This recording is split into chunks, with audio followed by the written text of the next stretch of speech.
जिस विषय पर हमारी सम्मानीय विषय विशेषज्ञ आज यहाँ अपना व्याख्यान देने जा रही हैं, वो है छत्तीसगढ़ के सांस्कृतिक पर्यटन के दृष्टिकोण से जो टूरिस्ट स्पॉट्स हैं उन पर आपका व्याख्यान होगा।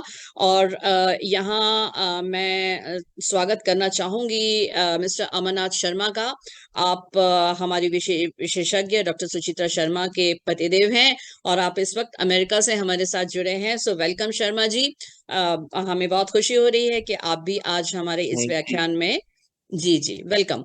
आप हमारे साथ जुड़े हुए हैं और पुनः एक बार मैं सबका स्वागत करते हुए हमारी सम्मानीय विषय विशेषज्ञ से अनुरोध करती हूँ कि कृपया वे व्याख्यान अपना प्रारंभ करें। मेरी आवाज सुनाई दे रही है प्रीता? एक मिनट। मैडम आप म्यूट हैं, प्लीज अपने आप को अनम्यूट कर लें।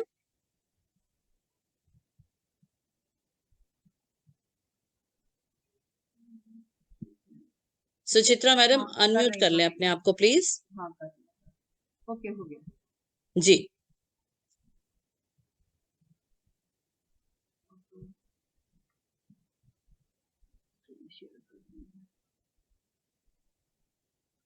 स्क्रीन दिख रही है क्या मेरी?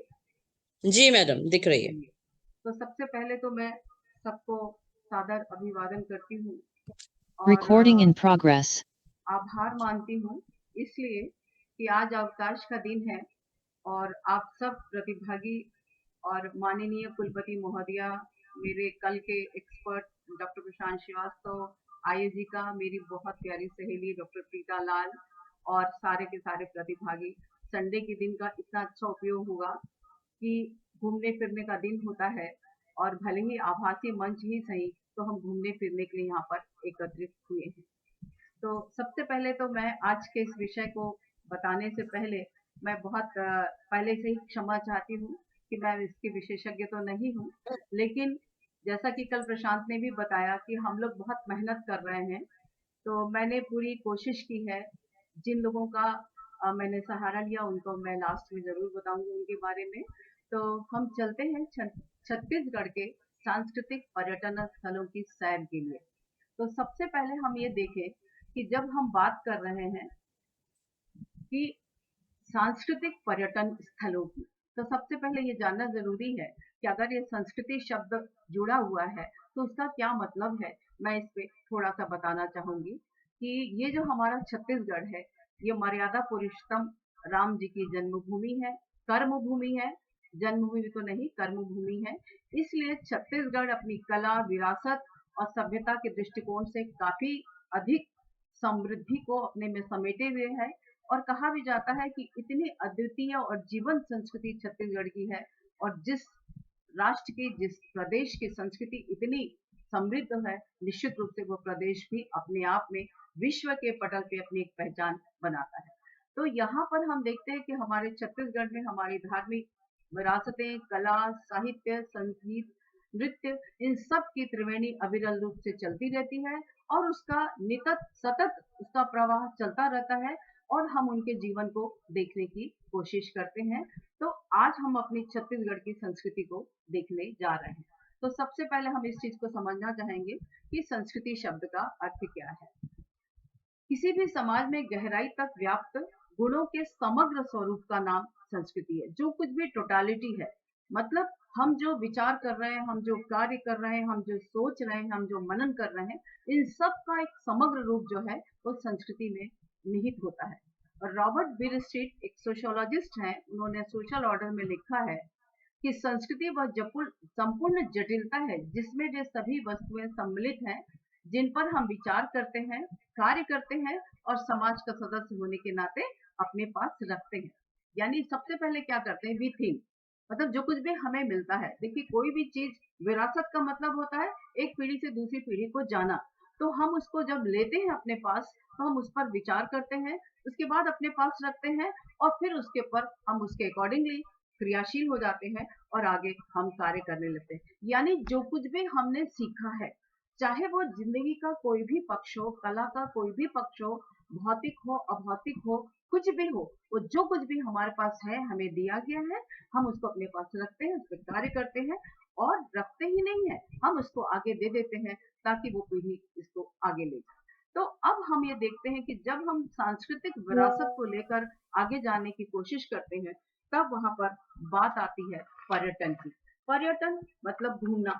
बहुत एक आसान सा शब्द है, लगता है बहुत कॉमन है और हम लोग बहुत सुनते हो समझते हैं। जब भी बात आती है पर्यटन, इसका मतलब हम सब यही मान के चलते हैं कि घूमना और फिरना ही, एक आनंद लेना, एक मजा लेना और विभिन्न जगहों को के बारे में लेना, ये एक पर्यटन है। पर मुझे लगता है कि हम थोड़ी सी गहराई में इसकी शाब्दिक विवेचना के बजाय इसके सूक्ष्म अर्थ पर जाने की कोशिश करें।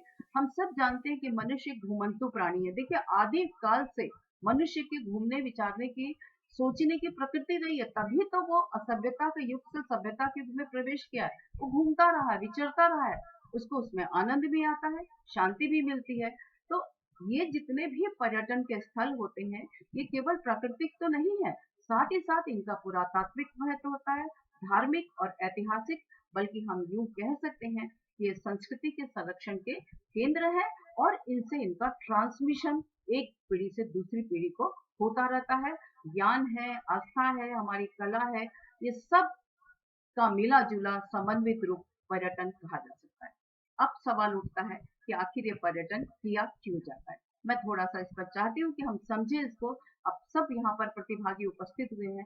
निश्चित रूप से उनके मन में कहीं न कहीं जिज्ञासा होगी और आज से मुझके मेरे लेक्चर से पहले जितने भी व्याख्यान हुए होंगे, सब ने विभिन्न बिंदुओं पर विचार व्यक्त किया होगा और मैं समझती हूँ आपको बहुत सारी जानकारी तो मिल गई होगी।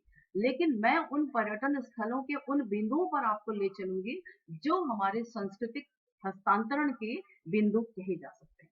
तो सबसे पहले हम देखें कि आखिर हम पर्यटन क्यों करते हैं, इसका एम क्या है। तो सबसे पहले तो एक पहला उद्देश्य है कि भरपूर मनोरंजन होता है और जब भी मनुष्य क्लांत होता है, थकता है, तो उसको विश्राम पाने के लिए आवश्यकता होती है, खुशियां मिलती हैं, नए अनुभवों को पाना चाहता है वो, साथ ही साथ उसका ज्ञान अर्जन भी होता है। इसके साथ ही साथ जो कुछ भी हमारे पास समय होता है, चाहे निकाला जाता है, चाहे मिलता है, उसका सदुपयोग किया जाता है। नए शोध के लिए नई दृष्टि मिलती है, नए विचार होते हैं, नई सोच मिलती है। इसके साथ ही साथ जो भी उस क्षेत्र से संबंधित तथ्य, डेटाज हैं, जानकारियां हैं, उन सब का हम न केवल हमारे पास संकलन होता है, बल्कि हम एक पात्र बन जाते हैं ताकि हम आने वाली पीढ़ी को दे सके। नई नई जगहों को जानने की जिज्ञासा होती है, उसको जानना चाहते हैं और उसको पहचानना चाहते हैं। और पर्यटन के पीछे एक बहुत बड़ा उद्देश्य होता है, जिन लोगों की प्रवृत्ति मिलनसार होती है, हर एक से मिलना जुलना उनको अच्छा लगता है, उन लोगों के लिए तो ये एक बहुत बड़ा सांस्कृतिक आदान प्रदान का माध्यम कहा जा सकता है। और इन सब के माध्यम से मनुष्य क्या चाहता है कि वह अपने जो कुछ भी उसने हासिल किया है वो आने वाली पीढ़ी को दे दे। अब हम देखते हैं कि आखिर छत्तीसगढ़ में ऐसे जो पर्यटन स्थल हैं, उनका क्या औचित्य है। हम देखते हैं कि छत्तीसगढ़ में नैसर्गिक सौंदर्य बहुत अथाह है, एक सागर है, अनंत संभावनाएं भी दिखाई देती हैं पर्यटन के लिए और इसका एक बहुत बड़ा भाग हमें बस्तर में दिखाई देता है। तो हम आज इस पूरे पर्यटन स्थल को, मैं कोशिश करूंगी कि जब हम उनमें सांस्कृतिक तत्वों की खोजने की कोशिश करेंगे, तो 3 भागों में पर्यटन क्षेत्र को हमने बाँटने की प्रयास किया है। पहला है उत्तर छत्तीसगढ़, दूसरा है मध्य छत्तीसगढ़ और तीसरा है दक्षिण छत्तीसगढ़। इन सब में हम देखेंगे कि कौन-कौन से पर्यटन के स्थल हैं। आप सब उनके बारे में जानते हैं, निश्चित रूप से जब आपके सामने वो आएँगे, तो आपको लगेगा आप जानते हैं, लेकिन हम देखेंगे कि उसमें हम क्या सीख रहे हैं। देखिए, पर्यटन स्थलों का सांस्कृतिक तत्व ये होता है, हमारी लर्निंग क्या है, हम उस चीज़ से क्या सीख रहे हैं। अगर किसी पर्यटन स्थल पे जा रहे हैं, तो हमारे नॉलेज में इज़ाफ़ा हो रहा है कि नहीं हो रहा है, तो क्या चीज़ हम देखते हैं। तो सबसे पहले हम देखते हैं उत्तर छत्तीसगढ़ को। अब उत्तर छत्तीसगढ़ गढ़ जो है वो सरगुजा इसमें प्रमुख क्षेत्र है और यहाँ पर हम देखते हैं क्या-क्या चीजें हैं कि ये देखिए कि सबसे पहले तो इसे गजराज की भूमि कहा जाता है कि हाथियों का बहुत बड़ा यहाँ पर संग्रह है और हम देखते हैं कि आप आए दिन समाचार पत्र में भी देखते हैं कि कई बार हाथी जंगल से निकल के गांव की ओर भी आ जाते हैं। तो इस सारे सरगुजा भी एक प्राकृतिक सौंदर्य से, नैसर्गिक सुषमा से भरपूर है। यहाँ पर ताता पानी गर्म पानी का स्रोत है। यहाँ की मूर्तिकला, शिल्पकला और चित्रकला में हम उन पहलुओं को देखने की कोशिश करेंगे जो हमारे जीवन से संबंधित है। यहाँ की प्राचीन नाट्यशाला है जो रामगढ़ की पहाड़ी में स्थित है। सीता बेंगरा और जोगीमारा गुफा, हाथी पोल गुफा, इसका पुरातात्विक वैभव है। कुछ क्षेत्र हैं दीपाडीह, देवगढ़, रामगढ़, उदरगढ़, मुरेरगढ़, कोटाडोल, घाघरा, हरचौका। जलप्रपात यहाँ बहुत है जिनकी चर्चा कल प्रशांत सर ने कर दी थी। तेमरसोत है, रक्सगंडा है, तैमूर पिंगला है, बादल खोल है, और भी हो सकते हैं, मैंने केवल इसको उल्लेख किया है। यहाँ का अभयारण्य है गुरु घासीदास का। हिल स्टेशन यहाँ पर है मैन पाट, यहाँ पर उल्टा पानी है, और यहाँ पर एक टिनटिनी पत्थर है जिसको हम बजाते हैं तो इसमें आवाज आती है। हालांकि ये आज भी हमारे लिए रहस्य है कि आखिर इस पत्थर में आवाज कहाँ से आती है। तो चलिए हम एक एक करके देखते हैं उत्तर भारत के, उत्तर छत्तीसगढ़ के कौन कौन से इलाके हैं।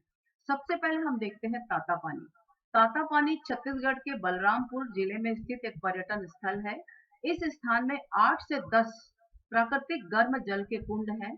स्थानीय भाषा में ताता का अर्थ होता है गर्म, इसलिए इस जगह का नाम ताता पानी पड़ गया है। यहाँ कुंड से निकलने वाला पानी इतना गर्म होता है कि लोग उसमें चावल, अंडे, आलू उबालते हैं और उसका प्रयोग करते हैं। वैज्ञानिकों का मानना है कि इस क्षेत्र में सल्फर की मात्रा अधिक है, और ऐसी मान्यता है कि इसी वजह से कुंड से जो पानी निकलता है वो गर्म हमें प्रतीत होता है। और ऐसी मान्यता है यह भी कि कुंडों में स्नान करने से जितने भी चर्म रोग हैं स्किन से संबंधित, उनमें सुधार होता है और वो धीरे धीरे ठीक होने लगते हैं। मान्यताएं ही हैं। इसके पश्चात हम देखते हैं जो बहुत प्रसिद्ध हमारी गुफाएं हैं। प्राचीन मान्यता के अनुसार जो रामगढ़ की पहाड़ी है उसमें सबसे महत्वपूर्ण, उनको मैंने यहाँ पर उल्लेखित किया है कि यहाँ पर भगवान राम भाई लक्ष्मण और पत्नी सीता के साथ वनवास काल में निवास किए थे। राम चूंकि तापस वेश में रहते थे, इसलिए इस गुफा को जोगी मारा, और सीता जी के नाम पे सीता बेंगरा और लक्ष्मण के नाम पर लक्ष्मण गुफा को देखा जा रहा है। एक एक करके मैं इनके बारे में आपको बताती हूँ। तो सबसे पहले हम देखते हैं सीता बेंगरा गुफा। अच्छा, इन गुफाओं को बताने के पहले मैं एक जरूर स्पष्ट करना चाहूंगी कि इन गुफाओं में जो कुछ भी, चाहे भित्ति चित्र हो, चाहे शैल चित्र हो, चाहे वो वहां पर उकेरे गए कोई भी चित्र हो, उन सब में ये पता लगता है कि हमारे उस समय के लोग वास्तुकला के दृष्टिकोण से काफी संपन्न थे।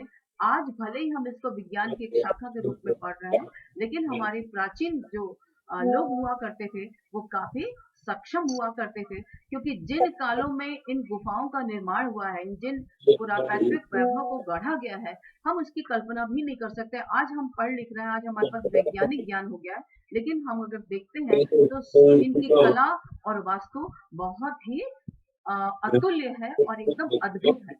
सीता बेंगरा गुफा जो है छत्तीसगढ़ की राजधानी रायपुर से 280 किलोमीटर दूर है, रामगढ़ की पहाड़ियों में, और ये एशिया की सबसे बड़ी नाट्यशाला है। इसके बारे में आप सभी जानते हैं, और ये माना जाता है कि कालिदास ने मेघदूत की रचना की। देखिए, हम संस्कृत में पढ़ते हैं कि कालिदास एक ऐसे कवि थे जिन्होंने प्रकृति के विभिन्न पहलुओं को देख करके काव्य रचना की। तो आप कल्पना करिए कि जो ऐसे कालजयी उनकी रचनाएं हैं कालिदास की, उसकी रचना हमारे छत्तीसगढ़ के इस गुफा में हुई है। ये एक बहुत बड़ा हमारे लिए गौरव का पल है। इसका निर्माण लगभग 2री-3री शताब्दी ईसा पूर्व हुआ। ये विश्वास किया जाता है कि यहाँ वनवास काल में भगवान श्री राम लक्ष्मण सीता के साथ पहुंचे थे। इस गुफा का निर्माण पत्थरों में ही गैलरी नुमा कटाई करके किया गया। अब देखिए कि ये जो गुफा आपको चित्र में दिखाई दे रही है, कि हम इसको देखने की कोशिश करें, सोचिए कितना छोटा सा इसका मुंह है और कैसे इसको गढ़ा गया होगा, कैसे इसको बनाया गया होगा। उस समय जिस चित्रकार ने इसको, जिस वास्तुकार ने इसे बनाया होगा, उसकी मानसिक स्थिति क्या रही होगी, क्योंकि हम जो भी विचार करते हैं, जो भी मनन करते हैं, जो भी सोचते हैं, वह हमारे सामने प्रतिरूप में दिखाई देता है, हमारे सामने मूर्त होता है। तो सोचने की बात है कि इस गुफा के निर्माण करने वालों की मानसिक स्थिति कितनी सक्षम रही होगी और उनके हाथ में कला कितनी अद्भुत रही होगी। इस गुफा का निर्माण पत्थरों में ही गैलरीनुमा कटाई करके किया गया है, और ये 44 फुट लंबी और 15 फुट चौड़ी है। यानी हम सोच सकते हैं कि बहुत ज्यादा लोग इसमें जा नहीं सकते। यह रामायण कालीन है, इसलिए यहाँ पर रामायण काल के जितने भी सांस्कृतिक अवशेष हो सकते हैं वो इस गुफा के दर्शन करने से हमको दिखाई देंगे, और जो लगभग 5,000 वर्ष पुरानी मानी जाती है। इसका छोटा सा चित्र मैंने ये भी दिखाया है, ये है पुरातात्विक वैभव, यानी उस समय जो इनका शिल्प हुआ करता था, कितनी बारीकी है, कितनी नक्काशी है, कितनी सफाई है और कितनी नजाकत है।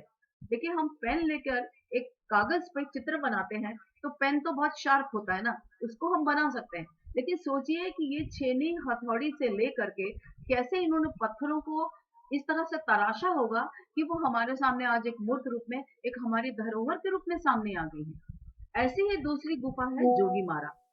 इसके अंदर विभिन्न प्रकार के भित्ति चित्र है, कला है, ये प्रदर्शित होती है, दिखाई देती है। एक छोटा सा नमूना ये दिखाई दे रहा है, कुछ उकेरा गया है, किस भाषा में है इसकी भी बहुत जानकारी मुझे नहीं है, पर चूंकि सम्राट अशोक के समय में इसका निर्माण हुआ होगा तो हो सकता है ये पाली भाषा में लिखा गया हो। ये शैलकृत गुफाएं हैं जिनमें 300 ईस्वी पूर्व के कुछ रंगीन भित्ति चित्र विद्यमान है।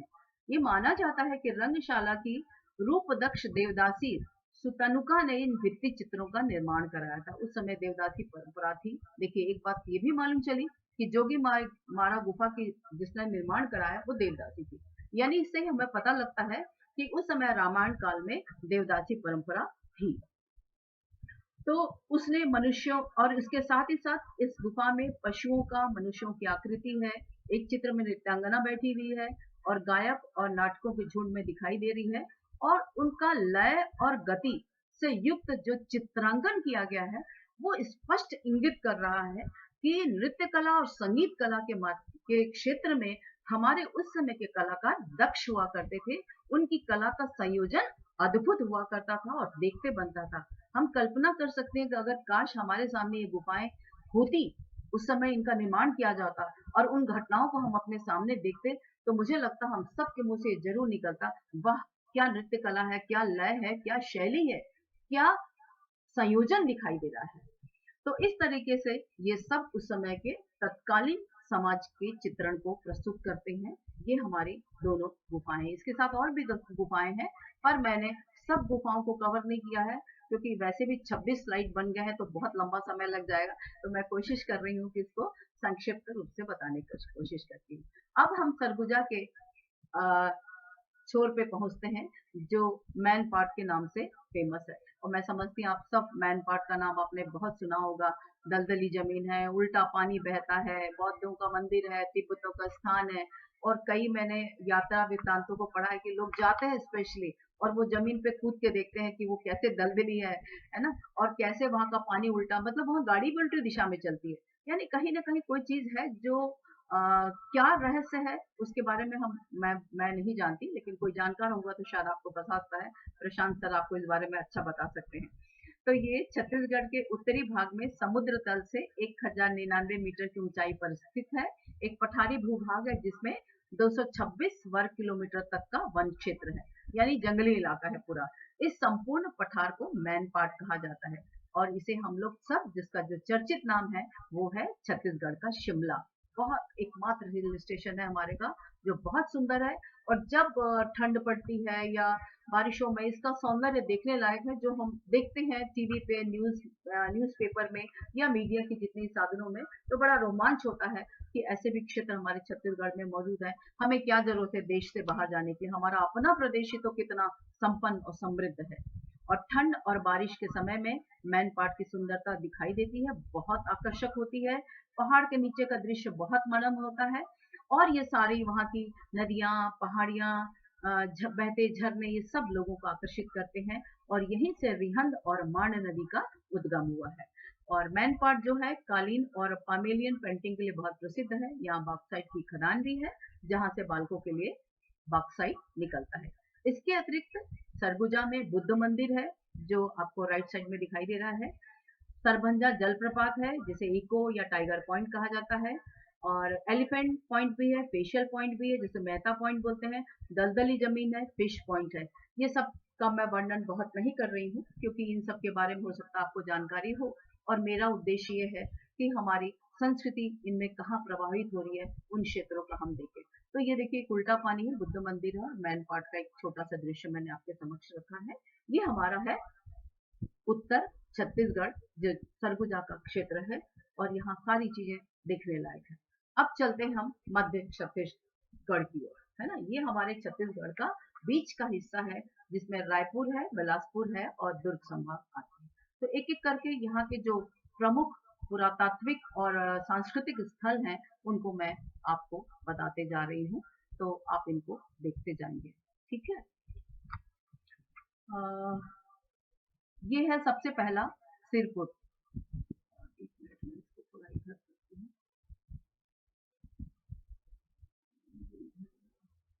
थोड़ा सा कट रहा है।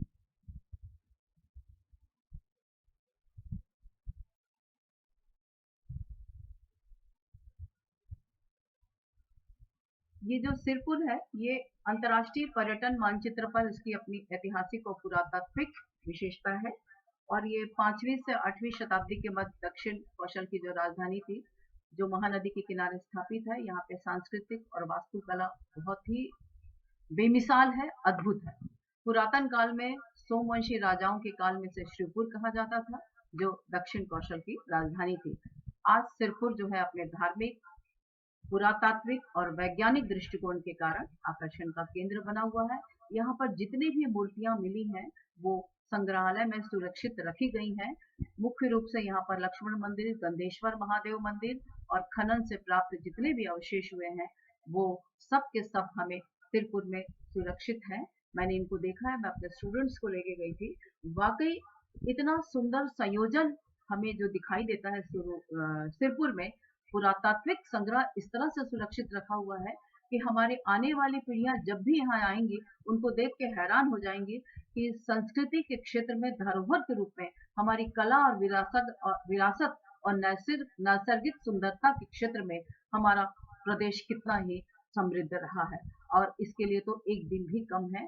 और जितनी भी मूर्तियां मिली हैं खुदाई में, उन सब को देखा जाए तो उनकी बनावट, उनका पुरातत्व, उनका नक्काशी और उनका तराशा हुआ स्थिति, वो जो है बहुत अद्भुत दिखाई देती है।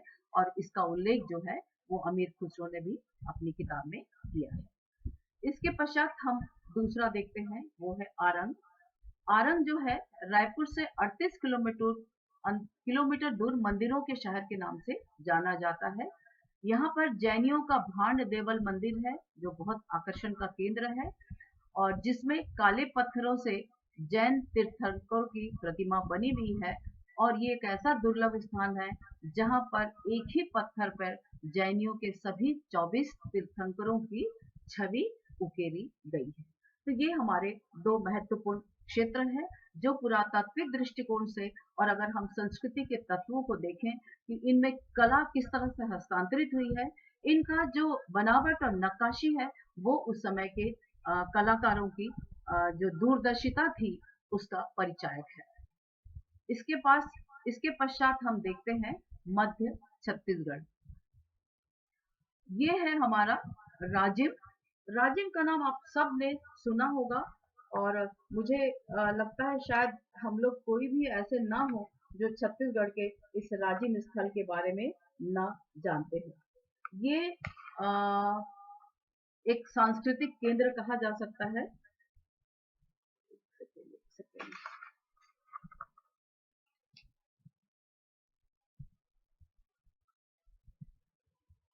ये थोड़ा दिख नहीं रहा है ना, इसलिए मैं देख रही हूँ, थोड़ा सा ये कट रहा है।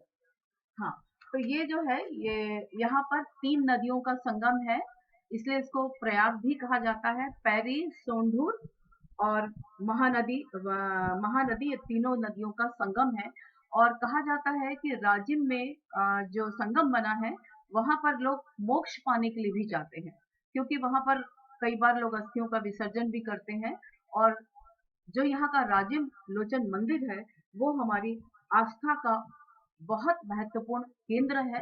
माघी पूर्णिमा पर यहाँ मेला लगता है और ये जो यहाँ का मंदिर बना हुआ है, वो भगवान विष्णु की मूर्ति है, जो 8वीं शताब्दी में नल वंशीय शासक विलास तुंग द्वारा महानदी के तट पर इसका निर्माण कराया गया था।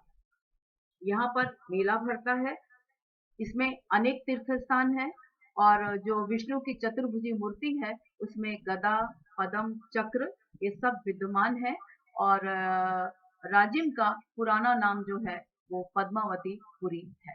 तो सबसे हमारे जितने भी, हालांकि राजिम जो है केवल धार्मिक आस्था का केंद्र नहीं है, मुझे तो लगता है कि वहां पर जो हमारी सांस्कृतिक विशेषताएं देती हैं, जो पूजा पाठ के तरीके हैं, जो हमारी आस्थाएं हैं, जो हमारी मान्यताएं हैं, जो किस तरह से फलीभूत होती हैं, उन नदियों को हम पवित्र मानते रहे हैं और नदियों के जल के द्वारा हम अपने आप को न केवल अपने पूर्वजों को तर्पण करते हैं, बल्कि उसमें स्नान करके हम सब की ये मान्यता है कि हमारे अंदर की गंदगी जो है वो दूर हो जाएगी। ये हमारा विश्वास है और विश्वास और आस्था के केंद्र में हम देखते हैं तो राजिम केवल एक धार्मिक स्थली नहीं बल्कि मुझे एक सांस्कृतिक स्थली दिखाई देता है, क्योंकि संगम का मतलब जहां पर विभिन्न संस्कृतियों का संगम हुआ है।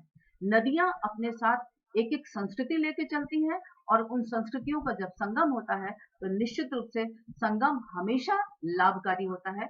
हम जानते हैं जैसे हमारे इलाहाबाद का संगम है, हमारे छत्तीसगढ़ में हमारा प्रयाग जो है ये राजिम है, जो कि अपने आप में प्राकृतिक सुंदरता के साथ साथ सांस्कृतिक और धार्मिक विशेषता को समेटे हुए है।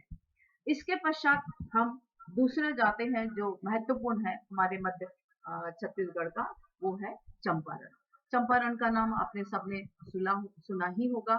ये एक बहुत अच्छी पर्यटन स्थली है, घूमने लोग जाते हैं कि, लेकिन आप सोचिए चंपारण का मतलब क्या है, जहां पर बहुत सारे चंपा के फूलों से आच्छादित हो। लेकिन इसका मतलब ये नहीं है कि, इसका मतलब ये है कि यह स्थान जो है घने पेड़ों से आच्छादित है और सबसे बड़ी बात तो ये है कि ये प्रभु वल्लभाचार्य की जन्म स्थली है और इनके नाम से ही इनको जाना जाता है, और जो कि वल्लभ संप्रदाय के संस्थापक रहे हैं।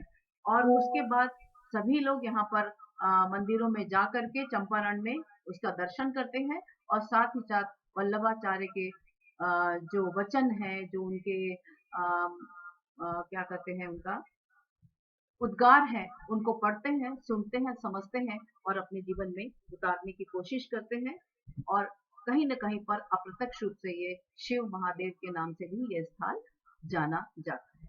तो चंपारण के बाद अब हम आगे बढ़ते हैं और हम फिर देखते हैं जो एक और प्रसिद्ध स्थल है, जहाँ पर इसका नाम है तुरतुरिया धाम।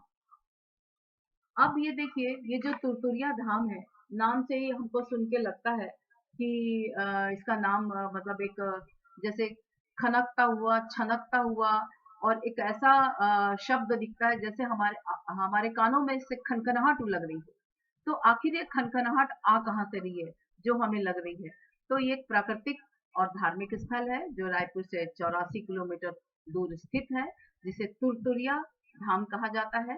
प्राकृतिक दृश्यों से भरा हुआ है, पहाड़ियों से घिरा है और सबसे बड़ी बात, इसके समीप ही बारनवा पारा का अभयारण्य भी है और जो काफी बड़ा है। और एक जनश्रुति ये है कि त्रेता युग में महर्षि वाल्मीकि का आश्रम यहीं पर था और लव कुश की यही जन्मस्थली थी। देखिए, रामायण कालीन जो भी सभ्यता और संस्कृति रही है, वो सब जो है किस प्रकार से धरोहर के रूप में हमारे इन सांस्कृतिक पर्यटन स्थलों में दिखाई देती हैं, ये इसके नमूने कहे जा सकते हैं। हमने कभी सोचा नहीं था कि हम महर्षि वाल्मीकि को देख पाएंगे या उनके बारे में सुन पाएंगे, अभौतिक रूप से ही सही। तो ये जो हमारे स्थल है, यहाँ पर हम देखते हैं कि न केवल उनकी जन्मस्थली है, बल्कि साथ ही साथ वहां पर हमको पता लगता है कि लव कुश का जन्म भी इसी आश्रम में हुआ था।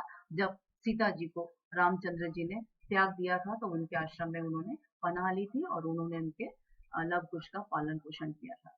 और तुरतुरिया नाम क्यों पड़ा? इसका कारण ये है कि जो यहाँ गांव के समीप में एक बलभद्री नाला है, उसका जो जल प्रवाह है, जो पानी का फोर्स जो है, वो चट्टानों के मध्य जब बह के निकलता है तो उसमें से जो बुलबुले उठते हैं ना, वो ऐसा लगता है कि तुरतुर की ध्वनि आ रही है। और ये पूरा जल प्रवाह एक लंबी सकरी सुरंग से होता हुआ आगे चल के एक जलकुंड में गिरता है और यहाँ पर एक शिवलिंग है, प्राचीन पाषाण स्तंभ है, बुद्ध की प्रतिमाएं हैं, शिलालेख है, भग्न मंदिरों के अवशेष भी हमें यहाँ दिखाई देते हैं। और सबसे बड़ी बात जो मैं बता रही हूँ, सांस्कृतिक मिश्रण का नमूना कि यहाँ पर बौद्ध, वैष्णव और शैव धर्म से संबंधित मूर्तियों का पाया जाना ये इस बात का प्रतीक है कि तीनों संप्रदायों की मिली-जुली संस्कृति यहाँ पर दिखाई दी है और घटित हुई होगी और निश्चित रूप से ये तीनों संप्रदाय के लोग वहां पर रहे होंगे। तो ये है तुरतुलिया धाम। अब इसके बाद हम चलते हैं खल्लारी माता के मंदिर की ओर। बहुत फेमस है खल्लारी के मंदिर, सब लोग जानते हैं, इस पर कई गीत भी हैं ममता चंद्राकर के गाए हुए और भी हमारे छत्तीसगढ़ के गायकों द्वारा। और ये महासमुंद से 25 किलोमीटर दूर दक्षिण की ओर एक खल्लारी गांव है, उसकी पहाड़ी पर ये मंदिर स्थित है। यहाँ पर नवरात्र के दिन बड़ी संख्या में भक्तों की भीड़ लगती है, बहुत ज्यादा भीड़ होती है और ऐसा माना जाता है कि महाभारत युग में पांडव अपनी यात्रा के दौरान इस पहाड़ी की चोटी पर आए थे और जिसका प्रमाण हमें दिखाई देता है। अभी तो मैं आपको दृश्य दिखा नहीं सकती, वो है जिसमें कि भीम के विशाल पदचिन्ह दिखाई देते हैं जो पहाड़ी पर स्पष्ट दिखाई देते हैं। और तो और यहीं पर महाबली भीम और राक्षसी हिडिंबा का मिलन भी हुआ और विवाह संपन्न हुआ। तो देखिए खल्लारी माता केवल मातृ शक्ति के लिए नहीं, माता दुर्गा के रूप के पूजा अर्चना आराधना के लिए नहीं, बल्कि इसका एक अपना सांस्कृतिक वैभव है जो ये बता रहा है कि यहाँ पर हमारा जो रामायण कालीन जितने भी कई ऐसी चीजें हैं जिनको हमने केवल रामायण में पढ़ा है, उसके अवशेष का मिलना इस बात का प्रतीक है कि छत्तीसगढ़ में रामायण कालीन संस्कृति के प्रमाण हमें बता रहे हैं कि हमारी सांस्कृतिक समृद्धता बहुत ही अद्वितीय और अद्भुत थी। अब इसके बाद हम चलते हैं मध्य छत्तीसगढ़ के बहुत और दो महत्वपूर्ण स्थानों की ओर है। ये है कबीर पंथियों का तीर्थ स्थल दामाखेड़ा। ये थोड़ा सा कट जा रहा है, इसको मैं कैसे करूं। देखिए ये जो है दामाखेड़ा जो है कबीर पंथियों की तीर्थ स्थली है। ये बिलासपुर पर सिमगा से 10 किलोमीटर दूरी पर एक छोटा सा गांव है और यहाँ पर कबीर पंथियों की आस्था का सबसे बड़ा केंद्र दिखाई देता है। यहाँ पर कबीर साहब के उनके ज्ञान, उनके मानवतावादी सिद्धांत और वहां पर कबीर पंथ की स्थापना जो है वो 1903 में हुई थी। जो उनके 12वें गुरु थे उग्रनाम साहब, उन्होंने दशहरा के अवसर पर इसकी स्थापना की थी। तब से उनके तीर्थ स्थल के रूप में ये प्रसिद्ध है। यहाँ का कबीर आश्रम समाधि मंदिर देखने लायक है और यहाँ पर कबीर साहब की जीवनी को बहुत ही कलात्मक ढंग से नक्काशी द्वारा उकेरा गया है। देखिए अगेन यहाँ पर फिर वो बात दिखाई देगी कि ये धार्मिक स्थल केवल एक स्थल नहीं है, बल्कि हमारी सांस्कृतिक विरासत के एक बहुत बड़े संवाहक हैं कि जो कुछ भी कबीर की जीवनी रही है, जिसको हम लोगों ने नहीं देखा, हमने किताबों में पढ़ा है, उसका हमें यहाँ पे प्रमाण दिखाई दे रहा है कि उस समय तत्कालीन समय के जो भी विचारक रहे होंगे, जो भी वास्तु विशेषज्ञ रहे होंगे और जिन लोगों ने भी इन कलाकृतियों को उकेरा होगा, पूरी की पूरी जीवनी को इसमें वहां पर उकेरना ये इस बात का प्रतीक है कि निश्चित रूप से ये केवल एक तीर्थ स्थल नहीं है, बल्कि हमारी एक सांस्कृतिक विरासत कही जा सकती है। इसके बाद दूसरा जो बहुत महत्वपूर्ण एक और स्थान है जिसको हम लोग सब गिरोधपुरी के नाम से जानते हैं, ये भी एक धाम है। देखिए धाम का मतलब क्या है? धाम का मतलब केवल एक तीर्थ स्थल नहीं है, धाम का मतलब हमारी सांस्कृतिक कलाओं का, हमारे विश्वासों का, हमारी मान्यताओं का जहाँ संग्रह दिखाई देता है, जहाँ पर उसका प्रस्फुटन दिखाई देता है, जहाँ पर उसका संचरण दिखाई देता है, वो धाम कहे जा सकते हैं। तो बलौदा बाजार से 40 किलोमीटर की दूर पर महानदी और जोक नदियों के संगम पर स्थित ये है गिरोधपुरी धाम। बहुत ही सम्मानित तीर्थ स्थल है ये और इसका संबंध जो है आध्यात्मिकता और ऐतिहासिक स्थिति से जुड़ा हुआ है। यानी कहीं न कहीं पर ये जो गिरोधपुरी है, हमारे अंदर की जो आध्यात्मिकता है, जो हमारी विश्वास है, जो ईश्वर को लेके, हमारी आत्मिक अस्तित्व को लेकर के, उन सब का यहाँ पर हमें प्रस्फुटन दिखाई देता है। इसके संस्थापक सतनाम संत के संस्थापक श्री गुरु घासीदास थे, उनका जन्म स्थान भी है और स्थानीय लोगों से जब पता लगाया गया कि वहाँ की संस्कृति और परंपराएं किस तरह की थी, तो पता लगता है कि जब यहाँ पे मेला होता है तो सब क्षेत्रों से लोग भारी मात्रा में यहाँ पहुंचते हैं, यहाँ का अमृत कुंड बहुत प्रसिद्ध है। यहाँ से मीठे और शुद्ध जल का फव्वारा एक साथ निकला है और मंदिर में प्रवेश करते ही गहरी आनंद की अनुभूति है। मैंने इसको देखा है। जैसे ही हम इस स्तंभ के नीचे पहुंचते हैं, इसको जैत खम स्तंभ कहा जाता है, बेहद शांत, इतनी शांति मिलती है कि ऐसा लगता है कि जैसे हमारा शरीर हमारे बस में नहीं है, एकदम हल्के होकर हम कहीं विचरण कर रहे हैं। ये एक आत्मिक स्थिति होती है और सोचने की बात है कि इन स्थलों पर हमें इस स्थिति का आभास होता है, तो आध्यात्मिकता का इससे अच्छा उदाहरण और क्या हो सकता है। यहाँ पर एक मनोकामना का पेड़ भी है, इसके पीछे जंगल में लगे हुए 2 कुंड भी हैं, चरण कुंड और अमृत कुंड। इन दोनों कुंडों का जल कभी खराब नहीं होता। ये भी एक बात है कि अगर मान लीजिए कहीं पानी इकट्ठा है और वो पानी खराब हो जाता है, लेकिन कितनी बड़ी बात है, एक मान्यता है और विश्वास है जो सदियों से चला आ रहा है कि इस कुंड का पानी कभी भी खराब नहीं होगा। और इसके पीछे एक शेर गुफा है, तो देखिए मैंने लिखा है, बोलते हैं वहाँ कभी कभी शेर भी आता है।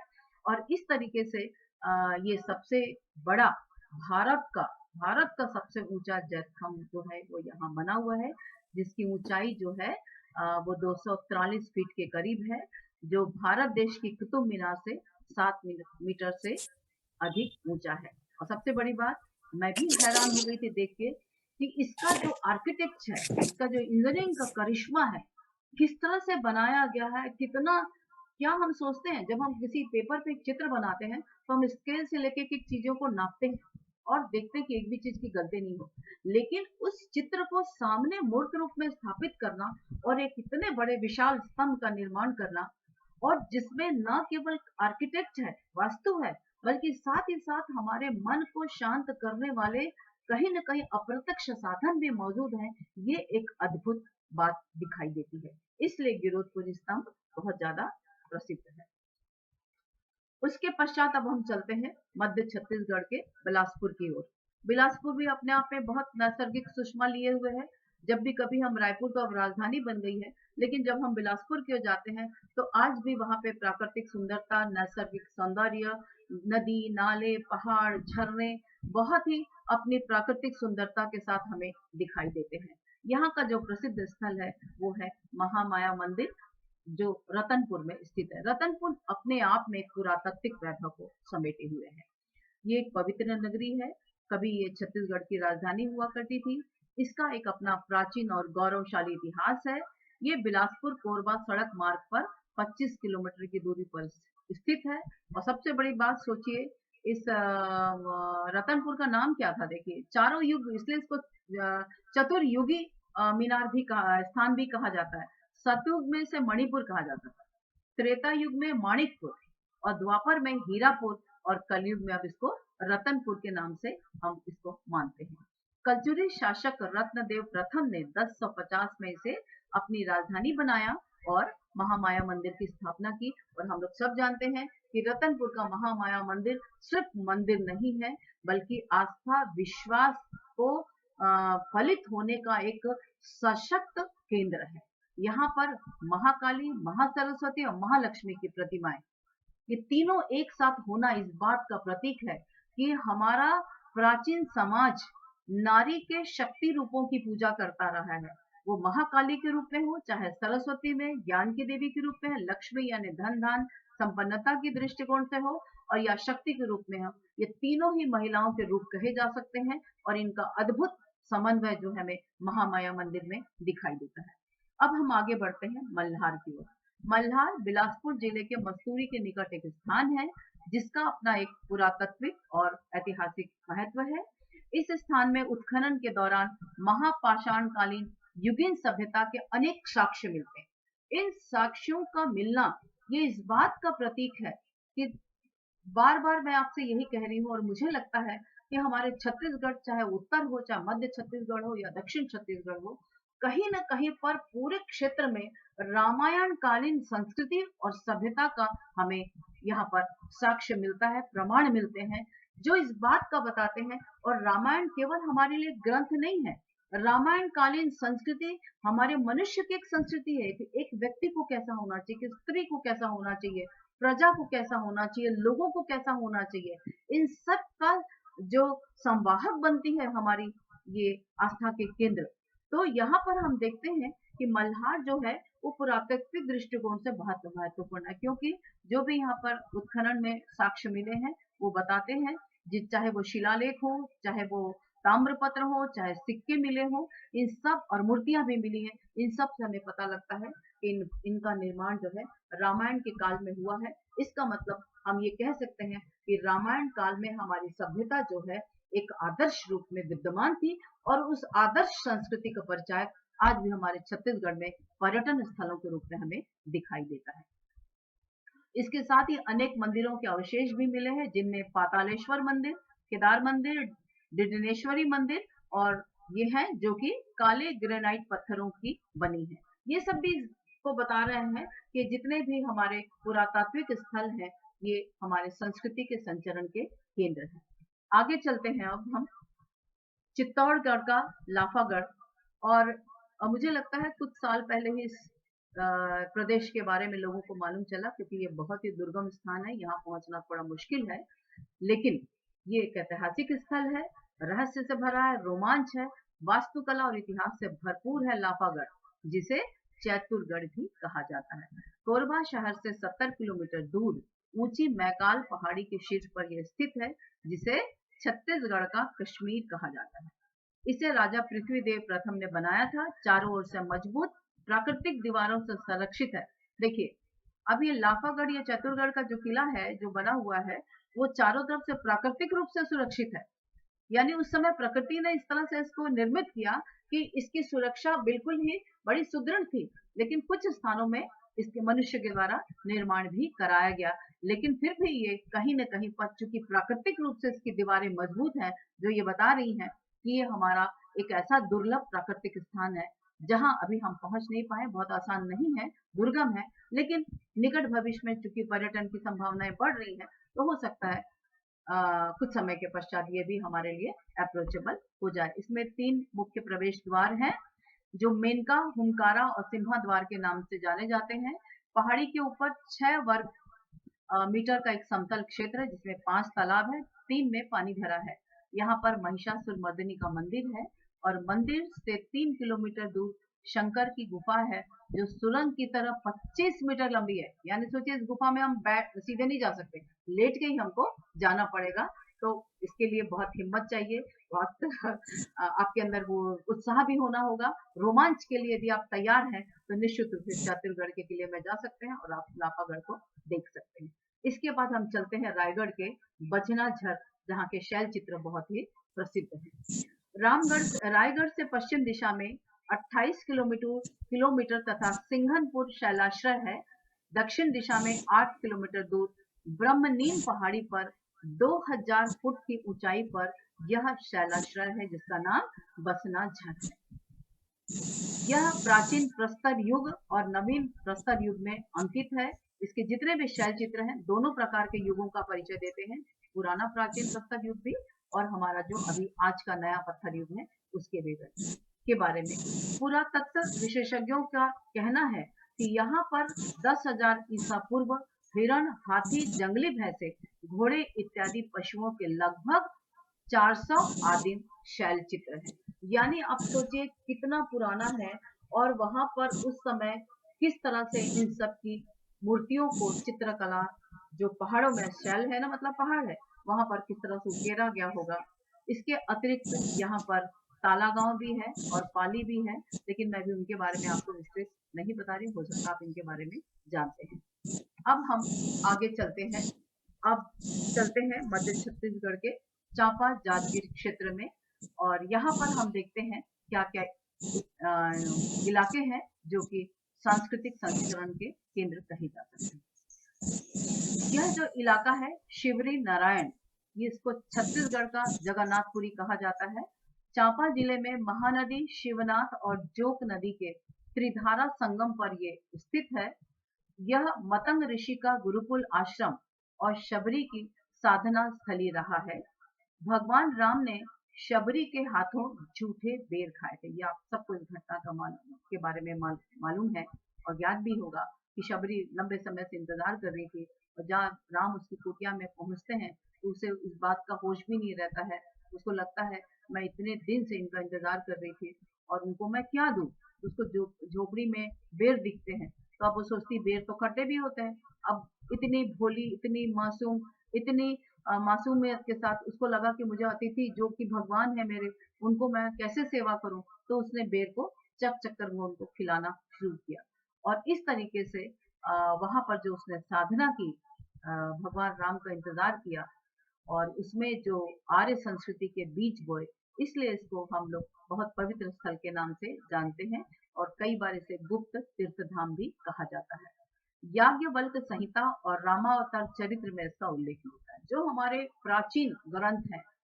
और अक्सर हम देखते हैं कि जो भी हमें जानकारी अपने संस्कृति और समाज के बारे में मिलती है, वो हमारे प्राचीन ग्रंथों से ही मिलती है, चाहे वो वेद हो, पुराण हो, महाकाव्य हो, संहिताएं हो, वैदिक साहित्य हो, या आपके ग्रंथ हो, सूत्र साहित्य हो, या रामायण या महाभारत या जैन धर्म या बौद्ध धर्म, जितने भी ग्रंथ जो हमारे टेक्स्ट हैं, वो सब कहीं न कहीं पे हमारे सांस्कृतिक विशेषताओं का परिचय देते हैं। तो याज्ञवल्क्य संहिता भी उनमें से एक है, जो वेदों का ही भाग है और इसमें इनका उल्लेख मिलता है। अब यहाँ पर भी देखिए एक बहुत अच्छी अच्छी चीज दिखाई देती है और सम्मिश्रण दिखाई देता है, वो है वैष्णव धर्म, जैन धर्म और बौद्ध धर्म। इसका मिला जुला रूप हमें दिखाई देता है। इससे फिर यहाँ पे पता लग रहा है कि सांस्कृतिक सम्मिश्रण जो है हमें छत्तीसगढ़ के क्षेत्र में दिखाई देता है। चूंकि रामायण कालीन घटनाओं से ये जुड़ा हुआ है, इसलिए, और शबरी ने चूंकि बेर खिलाए थे, इसलिए इस स्थल का नाम शिवरी नारायण रखा है, शबरी के नाम पर। इसके बाद हम आगे बढ़ते हैं और चलते हैं खरोट। इस मंदिर को भी छत्तीसगढ़ का काशी कहा जाता है। यह खरोट शहर में स्थित है, जो छत्तीसगढ़ का प्रमुख कला केंद्र है। अब आप सोचिए, कला केंद्र का मतलब क्या, कि यहाँ भी हमारी विशेषताएं, हमारी मान्यताएं, रीति रिवाज, संस्कार, परंपराएं, सब कुछ हमें दिखाई दे रहा है। और इस स्थान पर बोलते हैं कि मोक्ष की प्राप्ति होती है। देखिए हमारे जो धार्मिक मान्यताएं हैं, उसमें ये कहा है, हमारा जो जीवन होता है उसमें हमारे 4 पुरुषार्थ हमें करने पड़ते हैं। धर्म का संपादन करना पड़ता है, उसके अनुरूप हमें काम की प्राप्ति होती है, उसको पूरा करना पड़ता है। उसके बाद अ, हाँ, अर्थ का हम उपार्जन करते हैं, क्योंकि जीवन चलाने के लिए अर्थ की आवश्यकता है। और जब ये तीनों ही पूरे हो जाएं, तो हमारा अंतिम लक्ष्य होता है मोक्ष। मोक्ष का मतलब इस शरीर से, इस आत्मा से मुक्त होना। तो अब आप सोचिए, इस मान्यता का इस स्थल में पाया जाना और उसके प्रति जनश्रुति होना कि यहाँ पर आने से मोक्ष की प्राप्ति होती है, ये एक अद्भुत बात है। एक मान्यता ये भी है, क्योंकि राम ने खर और दूषण का यहीं पर वध किया था, इसलिए इस जगह का नाम खरोट है। इस मंदिर में स्थापित शिवलिंग में 1,00,000 छिद्र हैं और बोलते हैं इस पर जब जल को अर्पित किया जाता है, तो वो जाने कहाँ चला जाता है, पाताल में चला जाता है। और ये एक बहुत बड़ी बात है कि जल डाला गया और जल कहाँ गया। इस मंदिर का निर्माण पांडु वंश के संस्थापक ईशान देव ने करवाया था। तो ये तो हमारे मंदिर हुए। आगे हम और चलते हैं, देखते हैं कि यहाँ पर और कौन से क्षेत्र हैं जो हमारे सांस्कृतिक विरासत के केंद्र कहे जा सकते हैं। अब चलते हैं हम शक्ति विकास खंड में, जो है तुर्री धाम के नाम से जाए जाने वाला स्थान को। ये जांजगीर से 40 किलोमीटर दूर शक्ति विकास खंड में तुर्रा पहाड़ के बीच अनवरत बहती जलधारा की वजह से यह प्रदेश काफी प्रसिद्ध है। यहाँ पर जो पानी का धारा बहती है वो अनवरत है। महाशिवरात्रि के दिन यहाँ 7 दिन का मेला लगता है। और आप सोचिए, यहाँ पर न केवल छत्तीसगढ़ बल्कि उड़ीसा, मध्य प्रदेश, झारखंड और बिहार के तक लोग यहाँ पर आते हैं। यानी सोचिए कितनी मान्यताओं से भरा ये शहर और स्थान रहा होगा। लोगों का आना जाना वर्ष भर लगा रहता है। और सबसे बड़ी बात है, यहाँ के जो शिवलिंग है वो बहुत महत्वपूर्ण है। मैं इसलिए बताना चाहती हूँ कि जो धारा चट्टान की निकलती है, वो जलधारा जब पहाड़ से निकलती है तो नाले को वो हमेशा हरा भरा रखती है और आगे चल के वो करवाल नाले में मिल जाती है। जबकि जो शिव मंदिर है भगवान शिव का, वो पहाड़ से सैकड़ों फीट नीचे बना है। यानी जलधारा कहाँ है, ऊपर है, और शिवलिंग कहाँ है, नीचे है। तो ये एक अद्भुत हमारी आस्था और विश्वास और हमारे पुरातत्व का संगम कहा जा सकता है। इसके अतिरिक्त जो हमारे ये और क्षेत्र है, चांपा जांजगीर के आसपास बेलगहना है, राम झरना है, चंद्रपुर है, जिसे हम लोग चंद्रहासिनी मंदिर के नाम से जानते हैं, आप सब लोग उसके बारे में जानते होंगे। बहुत जागृत मंदिर माना जाता है। मड़वा रानी का मंदिर है और ये दमाऊ दरहा यहाँ पर एक जलप्रपात है। तो इस तरह से ये सब हमारे मध्य छत्तीसगढ़ के हिस्से हैं जो कि हमारी सांस्कृतिक विरासत और धरोहरों के प्रमुख संवाहक माने जा सकते हैं। अब हम आगे चलते हैं और कुछ मध्य छत्तीसगढ़ के हिस्से जिसमें दुर्ग संभाग आता है। इनके बारे में मैंने बहुत डिटेल इसलिए नहीं बता रही क्योंकि शायद आप इन सबसे अच्छी तरह से परिचित होंगे। इनमें है नखपुरा तीर्थ धाम जो तीर्थंकरों का है। ये यहाँ से दुर्ग से ही 20 किलोमीटर की दूरी पर बना हुआ है। बहुत अच्छा धाम है पूरे तीर्थंकरों के बारे में। और यहाँ पर जो सात्विकता है, जो पवित्रता है, जो शुद्धता है और जो मान्यताएं हैं वो हमें यहाँ पर प्रस्फुटित होती हुई दिखाई देती है। जो भी व्यक्ति यहाँ पर पर्यटन के लिए जाता है वो जैन धर्म में जो मान्यताएं हैं उनका पालन वो वहाँ पर अनिवार्य रूप से करता है। जैसे मंदिर में काला बेल्ट पहन के नहीं जाना है और ये सारी चीजें वहाँ पर हमको दिखाई देती हैं। इसके पश्चात है भोरम देव। मैं इसके बारे में बहुत डिटेल नहीं बता रही हूँ। कवर्धा जिले में है और हम सब जानते हैं भोरम देव से अच्छा कोई पुरातात्विक स्थान हो ही नहीं सकता। उस समय की जो मूर्तियां बनी हैं, आप उन मूर्तियों को अगर आप लोग गए भी होंगे, हो सकता है आप लोग बहुत सारे लोग गए भी होंगे, एक एक मूर्ति एक एक कहानी कहती हुई नजर आती है। और उनकी जो वास्तुकला है, उनका जो नक्काशी है, जो उनकी बारीकियां हैं वो देखने लायक है। और मुंह से बिल्कुल बेसाख्ता निकल जाता, वाह वाह, जिसने भी बनाया है क्या खूबसूरत बनाया है, किस तरह के स्तंभ बनाए हैं। और जैसे ही हम मंदिर में पहुंचते हैं, भोरम देव मंदिर में, एक अद्भुत शांति, विलक्षण बिल्कुल शांति का अनुभव होता है। एकदम स्तब्ध, किसी भी प्रकार की आवाज नहीं लगती है। ऐसा है भोरम देव मंदिर। और इसके पश्चात है डोंगरगढ़ जो पहाड़ियों पर स्थित है और ये भी काफी ऊंचा मंदिर है। आज तो बहुत आसान हो गया है डोंगरगढ़ जाना, यहाँ पर रोपवे बन चुका है, बहुत सारे साधन हो गए हैं। लेकिन जब हम लोग ने शुरुआती दिनों में जब डोंगरगढ़ को देखा था, पैदल चलना और पूरे पहाड़ पर, अब इतने पक्की सीढ़ियां नहीं बनी थी, किस तरह से सब धीरे धीरे काट करके नेचुरल तरीके से ही लोग ऊपर चढ़ते थे, दर्शन करते थे। उस जमाने पे वहाँ कई बार शेर भी आया करता था, अभी भी कहते हैं कि वहाँ शेर आता है। तो ये हमारे दुर्ग संभाग के प्रमुख तीर्थ स्थल हैं, सांस्कृतिक स्थल हैं, जहाँ पर केवल एक पर्यटन ही नहीं है बल्कि यहाँ पर एक संस्कृति, जैसे नखपुरा में जैन संस्कृति है, भोरम देव में हमारी प्राचीन संस्कृति है, डोंगरगढ़ में हमारी आध्यात्मिक शक्तियों का केंद्र है जो हमें इस रूप में दिखाई देते हैं। चलिए, अब तो ये हो गया हमारा पूरा मध्य छत्तीसगढ़ और उत्तर छत्तीसगढ़, जिसमें सरगुजा, रायपुर, बिलासपुर और दुर्ग संभाग के हमने धीरे धीरे यात्राएं की। और अब हम चलते हैं दक्षिण की ओर, जो बहुत ही संपन्न प्रदेश माना जाता है, बस्तर। बस्तर दक्षिण छत्तीसगढ़ का एक महत्वपूर्ण इलाका है। ये प्रकृति की अनुपम देन है। यहाँ पर नैसर्गिक सौंदर्य बिखरा पड़ा है। जब किसी को कम बजट में पर्यटन करना होता है ना, तो ऐसा लोग कहते हैं कि चलो बस्तर घूम आए।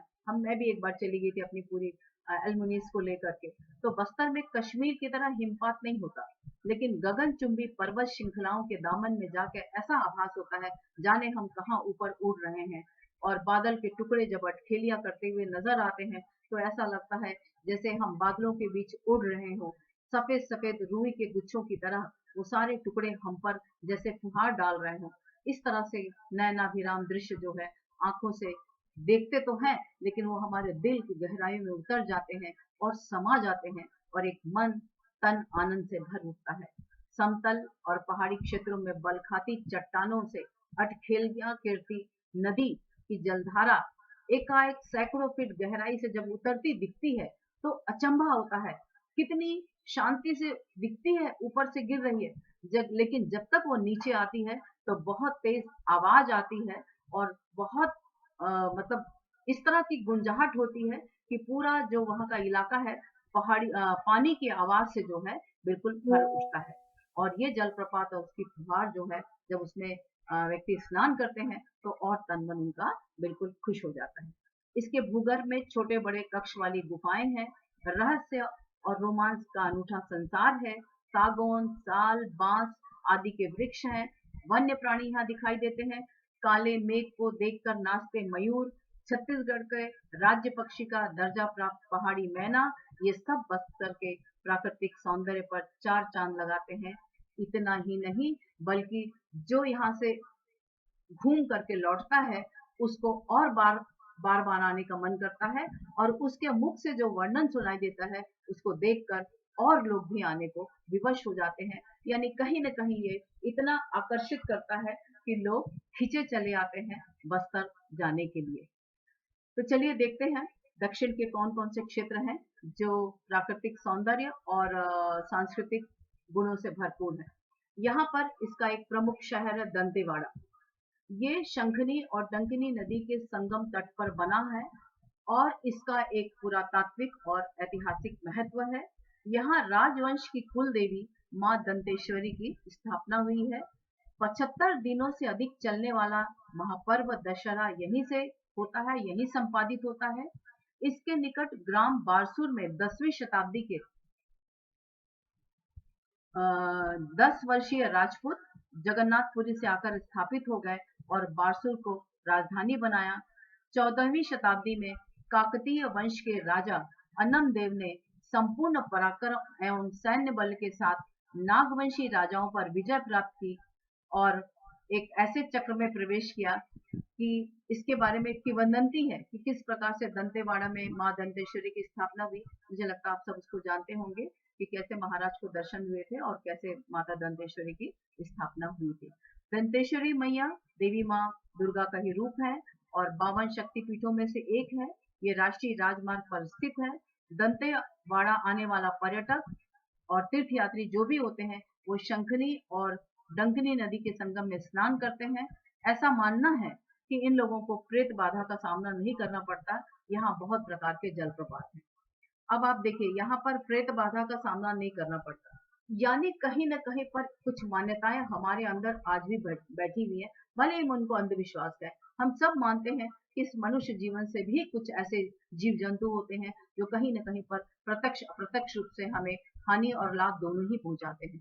तो उनको प्रेत के रूप में हम मानते हैं और हमारे छत्तीसगढ़ में तो बहुत दिखाई देता है कि लोग प्रेत बाधा के शिकार होते हैं और जादू टोना तंत्र मंत्र के द्वारा कापालिकों के पास जा करके कहीं न कहीं उसका निराकरण पाने की कोशिश करते हैं। तो अब इस तरह की मान्यता इस नदियों के संगम के साथ दिखाई देती है कि जो लोग यहाँ आके स्नान करते हैं उनको इसका सामना नहीं करना पड़ता। तो ये भी एक मान्यता है, एक विश्वास है जो हमें इस दंतेवाड़ा में दिखाई देता है। इसके बाद हम आगे चलते हैं जगदलपुर। जगदलपुर जो है वो उसमें पर्यटन की अपार संभावनाएं हैं। बहुत बड़ा क्षेत्र है। इसका मुख्यालय जो है वो जगदलपुर में है। ये एक महत्वपूर्ण ऐतिहासिक और सांस्कृतिक नगरी है और सिर्फ नगरी नहीं है बल्कि एक ये पर्यटन स्थल है। यहाँ पर विभिन्न प्रकार के आध्यात्मिक और दार्शनिक स्थल है, दर्शनीय स्थल है। महाराजा का राजमहल है, मंदिर है, दलपत सागर है, मानव विज्ञान संग्रहालय है, पुरातत्व संग्रहालय है, सीरासार भवन है और इंद्रावती में स्थित लक्ष्मण टीला है, महादेव घाट का शिव मंदिर है, पार्श्वनाथ दिगंबर जैन मंदिर, दादावाड़ी स्थित मंदिर, तिरुपति बालाजी मंदिर, कोसा और मृगनयनी एम्पोरियम, मूर्ति लाइन है। यहाँ जगदलपुर में एक लाइन ही है पूरी मूर्ति में। अगर आप कभी गए हो और आपको पता होगा, शायद कुछ गए भी होंगे, कि पूरी एक मूर्ति लाइन है जहाँ पर आपको जगदलपुर में जो नक्काशी और जो वास्तुकला चाहे काष्ठ के रूप में हो चाहे लौह कला के रूप में है वो हमें वहां पर उस पूरी मूर्ति लाइन में दिखाई दे सकती है। आप आसानी से अपनी रुचियों के अनुसार उसको खरीद सकते हैं और देख सकते हैं। यहाँ पर जो है मावली मंदिर भी है, काछन गाछी भी है और निशा यात्रा स्थल भी है। ये सब आकर्षण के केंद्र हैं जो देखे जा सकते हैं। इसका प्राचीन नाम जगतगुड़ा था और जिसका अपना एक प्राचीन रोचक इतिहास है। मैं जगदलपुर को बताने की ये वजह है कि ये पर्यटन इस क्षेत्र में, चूंकि ये बस्तर का प्रमुख इलाका है और जनजातीय संस्कृति का सशक्त स्थान कहा जा सकता है। तो जो भी, और हम लोग सब जानते हैं कि हमारे भारत की जो जनजातियों, अधिकांश जो जनजातियां, जो सबसे बड़ा बेल्ट वो मध्य भारत और बस्तर ही माना जाता है। तो जब हम अगर जगदलपुर जाते हैं तो यहाँ से हमें सारे रास्ते निकलते हैं जो जनजातीय क्षेत्रों में आपको जनजातीय संस्कृति का परिचय कराने ले जा सकते हैं। आप उन क्षेत्रों में जाकर जनजातीय जीवन को देख सकते हैं। जैसे आप कोंडा गांव चले जाएं, नारायणपुर चले जाएं, नारायणपुर चले जाएंगे तो आपको वहां पर वहां की जो भी जनजातीय संस्कृति है वो दिखाई देगी, वो आपको विशेष रूप से वहाँ का भोटुल दिखाई देगा, जो जनजातीय संस्कृति और यौन शिक्षा का एक सशक्त केंद्र है, वो आज भी वहाँ पर है। इसके साथ ही साथ आपको वहाँ पर जितने भी प्रमुख है, चाहे वो गीदम हो, चाहे और वहाँ के स्थल हो, बारसूर वगैरह, आगे चल के उसको देखेंगे, तो वहाँ सब आपको जगदलपुर से वहाँ से कनेक्टिविटी आपको दिखाई देगी। तो एक तरीके से हम यूँ कह सकते हैं कि जितने भी हमारे ये पर्यटन स्थल हैं, जो हमारी संस्कृति के संवाहक केंद्र हैं, इनका मुख्यालय हम कह सकते हैं जगदलपुर को, तो अतिशयोक्ति नहीं है। और हम यहाँ से सारी अपनी कनेक्टिविटी बस्तर की ओर ले जा सकते हैं, चाहे वो दंतेवाड़ा हो, चाहे सुकमा हो, चाहे गीदम हो, और चाहे वो आपके तीरथगढ़ हो, चाहे कुटुमसर हो, चाहे बारसूर हो, हम आगे चल के इन सबका देखेंगे। और मैं समझती हूँ कि यहाँ के जितने भी वाटरफॉल हैं, जलप्रपात हैं, कल प्रशांत सर ने उनके बारे में आपको चर्चा कर दी थी, इसलिए मैं उनके बारे में बिल्कुल भी आपको नहीं बताऊंगी, और आप सब उसके बारे में अच्छी तरह से परिचित हैं। इसके बाद हम अब इनके प्रमुख क्षेत्रों को देखते हैं। सबसे पहली बात, जिसका पुरातात्विक महत्व हम कह सकते हैं और जो दिखाई देता है हमें इस बस्तर प्रदेश में, जगदलपुर में, वो है यहाँ की केशकाल घाटी। आपने नाम सुना होगा, क्योंकि ये एक तरीके से द्वार है, प्रवेश द्वार है। जब तक हम केशकाल घाटी को नहीं पार करेंगे, तो किसी भी तरीके से हम जगदलपुर नहीं जा सकते हैं, बस्तर नहीं जा सकते हैं। तो एक तरीके से ये नैसर्गिक सौंदर्य का एक द्वार है केशकाल घाटी। चरामा घाटी से शुरू हो जाता है, जो लोग गए होंगे उनको पता होगा, चरामा से ही घाटियां शुरू हो जाती हैं। लेकिन केशकाल को स्पेशली इसलिए उल्लेखित करते हैं कि यहाँ का वो जो पहाड़ियों पर काट के बनाया गया सर्पिलाकार जो रास्ता है, वो अपने आप में अद्भुत है। किस तरह से उसको बनाया गया होगा, ये सब हमें सोचने और विचारने की जरूरत है। यहाँ की हरितिमा, वन प्रांत और वन्य प्राणी मन को आकर्षित करने लगते हैं। 12 तीखे मोड़ सहित कई सर्पीली घुमावदार सड़क के लिए प्रसिद्ध है केशकाल घाटी। इसके किसी भाग में खड़े होकर के हम देखेंगे तो चारों तरफ से हमको दिखाई देता है। मैंने कई बार इसको देखने की कोशिश की है। ऊपर से जाइए तो पूरी घाटियां आपको लाइन से, सर्पीली घाटियां बिल्कुल यूं यूं यूं इस तरह से होती हुई दिखाई देती हैं। बहुत अच्छा। और जिस समय तो हम लोग, मैं चूंकि कांकेर में काम करती थी, तो जब जगदलपुर गई थी तब तो इतना ये सशक्त अच्छा नहीं बना था। लेकिन अभी जब मैं गई थी पिछले 2 साल पहले, तो मैंने देखा वो घाटियां, जो सड़कें हैं वो काफी चौड़ी हो चुकी हैं, आराम से हम अब जा सकते हैं। ऐसे स्थल बना दिए गए हैं जहां से रोक करके आप नैसर्गिक सुषमा को भी देख सकते हैं, और जो कुछ भी देख रहे हैं उसको अनुभव कर सकते हैं।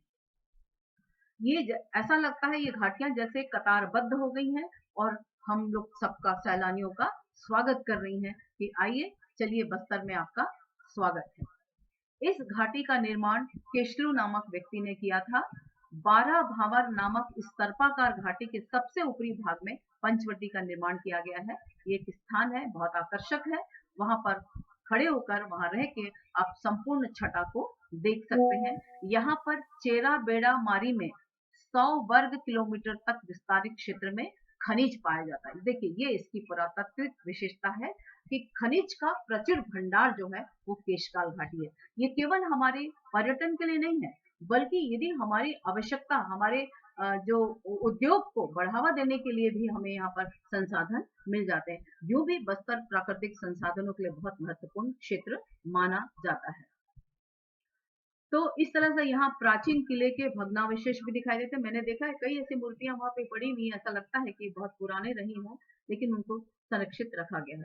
तो इस तरह से पुरातत्व, इतिहास और प्राकृतिक सौंदर्य की दृष्टि से केशकाल घाटी शोध पर्यटकों के लिए केवल आकर्षक का केंद्र तो है ही है, लेकिन साथ साथ जो लोग जिज्ञासु हैं, जो शोधार्थी हैं, उनके लिए भी ये आकर्षण का केंद्र है और महत्वपूर्ण केंद्र माना जा सकता है। इसे बस्तर का कश्मीर भी कहा जा सकता है। सोचिए कितनी बड़ी बात है, कश्मीर को देखने के लिए हम कश्मीर जाते हैं, और सब कुछ, चाहे वो कश्मीर हो, चाहे काशी हो, चाहे प्रयागराज हो, सब तो हमारे छत्तीसगढ़ में है। हमें जाने की क्या जरूरत है, सब क्षेत्र हमें यही दिखाई देते हैं। चलिए अब आगे चलते हैं। अब आते हैं हम एक ऐसे इलाके की ओर जो हर दृष्टिकोण से बहुत महत्वपूर्ण है। सबसे पहले तो हम इसका नाम ही देखें। इसका नाम है अबूझमाड़। अबूझ, जिसको ना जाना जाए। माड़ मतलब माड़िया ट्राइब, क्योंकि बस्तर जनजातियों का आश्रय स्थल है। आश्रय स्थल क्या, निवास स्थल है। सारी अधिकांश जनजातियां जो हैं बस्तर के विभिन्न क्षेत्रों में निवास करती हैं। तो ये अबूझमाड़ का जो क्षेत्र है, यहाँ पे माड़ियाज रहते हैं।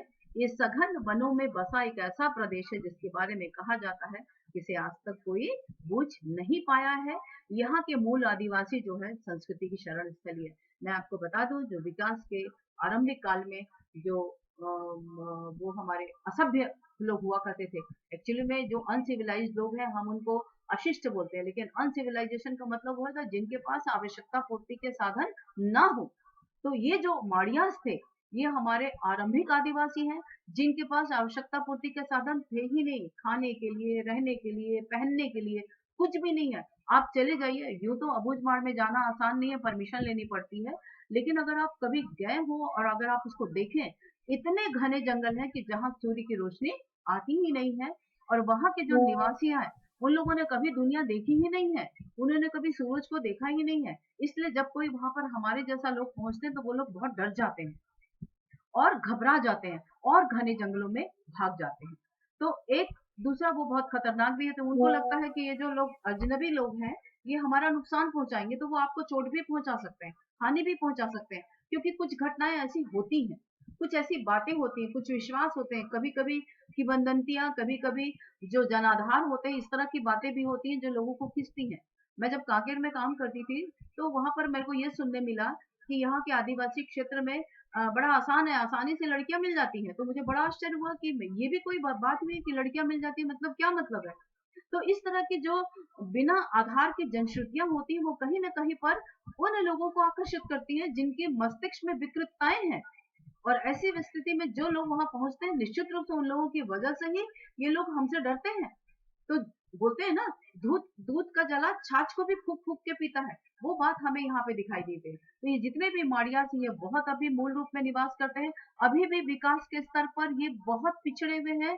या तो ये धनुष बाण से शिकार करते हैं या जंगलों पे जो सामग्री उनको मिलती है उस पर इनकी आजीविका केंद्रित है, और ये घने जंगलों में निवास करते हैं और बिल्कुल भी सभ्यता से कोसों दूर हैं। खाना पीना रहना इसके बारे में इन्हें कोई जानकारी नहीं है, इसलिए इन्हें अबूझमाड़िया कहा जाता है। और ये आज भी अपने अंदर पुरातन संस्कृति, आदिम संस्कृति जिसको हम प्रिमिटिव कल्चर कहते हैं, हम ये कहते हैं जो हमारी आदि संस्कृति रही है उसके ये प्रतीक कहे जा सकते हैं। ये भोले भाले आदिवासी हैं, इनका जीवन आखेट करना है और वनों उपजा पर उसको जमा करते हैं, इकट्ठा करते हैं, जंगलों से सामग्री को इकट्ठा करके उस पर अपनी आजीविका चलाते हैं। तो सोचने की बात है कि ये प्रदेश केवल एक इलाका ही नहीं है, हम इसको जानते नहीं है, लेकिन सच में देखा जाए तो एक जो विशिष्ट प्रकार की जो हम आदिम और हमारी प्रारंभिक संस्कृति रही है उसका सशक्त नमूना कहा जा सकता है अबूझमाड़। इसके बाद है बारसूर। बारसूर हम दंतेवाड़ा से जब आगे बढ़ते हैं तो बारसूर देखते हैं। बारसूर भी बहुत ऐतिहासिक और पुरातात्विक दृष्टिकोण से महत्वपूर्ण है। ये बहुत प्राचीन नगरी है, नागवंशी राजाओं की राजधानी रही है। और जितने भी दंडकारण्य अंचल में जितने भी वहां पर प्रलेख, शिलालेख और सिक्के, देखिए ये जितनी भी चीजें हैं ना, इन पर हमारी संस्कृति का परिचय मिलता है कि पहले सिक्के कैसे हुआ करते थे, पहले लोग कैसे जीते थे, पहले लोगों की जीवन शैली किस तरह की हुआ करती थी, उनकी खाद्य सामग्री क्या हुआ करती थी, वो क्या पहनते थे, किस तरह के बर्तन हुआ करते थे, ये सारी चीजों का वर्णन हमें शिलालेखों में या सिक्कों में या जो भी अवशेष मिलते हैं उसमें मिलता है। तो यहाँ पर जो है बारसूर में 11वीं शताब्दी में निर्मित विशाल एक गणेश की प्रतिमा है जिसको शायद ढोलकाल गणेश की प्रतिमा बोलते हैं। बहुत ऊंची पहाड़ी पर है, वहां पर पहुंचना भी मुश्किल है। और यहाँ पर जलाशय है, सतधारा जलाशय, जिसके बारे में कल प्रशांत जी बता रहे थे। इस तरह से देखें तो पर्यटन के दृष्टिकोण से बारसूर बहुत फेमस है, लेकिन सच माना जाए तो मुझे लगता है कि यहाँ की जो पुरातात्विक सांस्कृतिक धरोहर है वो देखने लायक है। उसके लिए हमें दृष्टिकोण चाहिए, उसके लिए हमारा नजरिया चाहिए कि हम इन पत्थरों के शिल्प को कैसे देख रहे हैं। तो इस तरीके से ये बारसूर अगर हम देखने जाएं, ये बाल सूर्य शब्द का अपभ्रंश है जो कालांतर में जाकर के बिगड़ते बिगड़ते बारसूर बन गया होगा, ऐसा माना जाता है। चलिए अब आगे चलते हैं। अब हम देखते हैं गढ़धनोरा। यहाँ पर कांकेर के बारे में मैं आपको नहीं बता रही क्योंकि कांकेर बस्तर के पहले, जगदलपुर के पहले का हिस्सा है। ये भी एक बहुत प्रमुख आदिवासी बेल्ट है और यहाँ पर मैंने 2 साल जब नौकरी की, 2-3 साल, तो मैंने यहाँ के आदिवासी संस्कृति को बहुत निकट से देखा और यही मैंने देखा कि लोगों की जीवन शैली किस तरह की है। और क्योंकि आज का कांकेर और उस जमाने के 80s का कांकेर बहुत फर्क था, ओरिजिनल रूप में था, आदिम रूप में विद्यमान था। तो अब हम देखते हैं गढ़धनोरा। गढ़धनोरा भी ऐतिहासिक लिए हुए, देखिए छोटे-छोटे पुरातात्विक स्थल है, इनके बारे में बता रही हूँ, बाकी तो सब बस्तर के बारे में जानते हैं। यहाँ पर खुदाई के दौरान एक ईंटों से निर्मित 23 गुप्तकालीन मंदिरों की श्रृंखला प्राप्त हुई। अब आप देखिए जो मंदिर की श्रृंखला मिलती है, ये मंदिर क्या है? मंदिर बताते हैं हमारे धार्मिक कल्चर कि हमारे देवी देवता क्या थे, उस देवी देवताओं के प्रति हमारा विश्वास क्या रहा, उनकी मान्यताएं क्या थी, कैसे लोग पूजा पाठ करते थे, क्या रीति रिवाज थे, क्या परंपराएं थी, ये सब इन मंदिरों की जो भी खुदाई होती है उनको देखने से पता लगता है। तो जब पुरातात्विक अन्वेषण किए जाते हैं तो उन सब में इनकी जानकारी इकट्ठी की जाती है। यहाँ पर 8 प्राचीन मंदिरों के भग्नावशेष मिले हैं जो त्रिरथ शैली में निर्मित है। अब आप देखिए ये जो मंदिरों के भग्नावशेष हैं, जो इसके पार्टिकल्स मिले हैं, वो त्रिरथ शैली यानी यानी एक ये केवल गढ़धनोरा केवल एक मंदिर नहीं है, बल्कि ये बता रहा है कि उस समय वास्तुकला में त्रिरथ शैली का निर्माण किया जाता था। और ये शिवलिंग इतना अद्भुत है कि अगर इसको दोनों हाथों की गोलाई के घेरे में भी ये नहीं आता, इसलिए पुरातत्व के दृष्टिकोण से तो ये महत्वपूर्ण है ही है, हमारी आस्था का भी बहुत महत्वपूर्ण केंद्र है, क्योंकि शिव हमारे गुरु माने जाते हैं, शिव हमारे आदि देव माने जाते हैं, जिनका कोई रूप नहीं है। इस पूरे सृष्टि का रचना निर्माता वही है, इसलिए शिव हमारी आस्था के सबसे बड़े केंद्र माने जाते हैं। और इसलिए उनसे निर्मित जो भी पुरातत्व सामग्री हमें मिलती है, वो हमारे लिए केवल एक सामग्री नहीं होती है, बल्कि हमारा विश्वास होता है, हमारी मान्यताएं होती हैं, हमारे विचार होते हैं और हमारी परंपराओं के प्रतीक होते हैं। इसके बाद हम चलते हैं बस्तर के कोंडा गांव में स्थित भूंगापाल।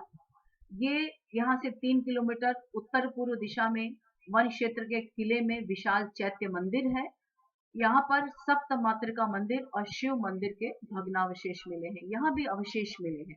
तो इससे ये पता लगता है कि उस समय भी जो रामायण कालीन सभ्यता थी, जो मंदिरों की पूजा आराधना की जाती थी, उनके अवशेषों का पता लगता है। यहीं पास में तमूरा नामक एक पहाड़ी नदी है, बौद्ध प्रतिमा की टीला है जिसे लोग डोकरा बाबा टीला के नाम से जानते हैं। और इतिहास और पुरातत्व में जो लोग भी रुचि रखते हैं, उनके लिए बहुत आकर्षण का केंद्र माना जा सकता है। देखने की आवश्यकता है, नजरें चाहिए, जिज्ञासा होनी चाहिए, और हम इसको एक न केवल धरोहर के रूप में बल्कि पर्यटन स्थल, बल्कि साथ ही साथ हम सोचें कि इसमें हम क्या खोज सकते हैं, इसमें क्या छुपा हुआ है, क्या अज्ञात है, उसको सामने लाया जाए, ये हमारा मूल विषय होना चाहिए। जैसे मैंने आपको शुरू में बताया, पर्यटन के साथ साथ हमारा उद्देश्य ये भी तो है कि हम नए तथ्यों की जानकारी कैसे प्राप्त करते हैं। दिखता सबको वो है, अगर हर कोई घूमने जाएगा तो सब एक ढंग से दिखेंगे कि ये हमारे पर्यटन स्थल है। लेकिन अगर हम जा रहे हैं, अगर हम कुछ सोचना चाह रहे हैं, अगर हम कुछ विचार करना चाह रहे हैं, अगर हमारे अंदर कुछ जिज्ञासा है, तो हम उसको उस नजरिए से देखने की कोशिश करें कि वहां पर हमारी सामाजिक विशेषता कौन सी दिखाई देती है, उस समय हमारी संस्कृति का क्या रूप रखा होगा, उस समय रीति रिवाजें किस रूप में हुआ करती थी, लोग उसका कैसे पालन किया करते थे। तो ये पर्यटन स्थल हमें इस बात का भी परिचय देते हैं। तो हालांकि ये थोड़ा सा मुश्किल है, मतलब दुर्गम स्थान है, लेकिन कोई बात नहीं, दुर्गम में तो क्या है, रोमांच तो अपने आप में कला ही है, हम बिना रोमांच के तो कोई यात्रा कर ही नहीं सकते। और पर्यटन स्थल में अगर हम यात्रा करते हैं तो रोमांच रहे तो हमारा उत्साह दुगना हो जाता है।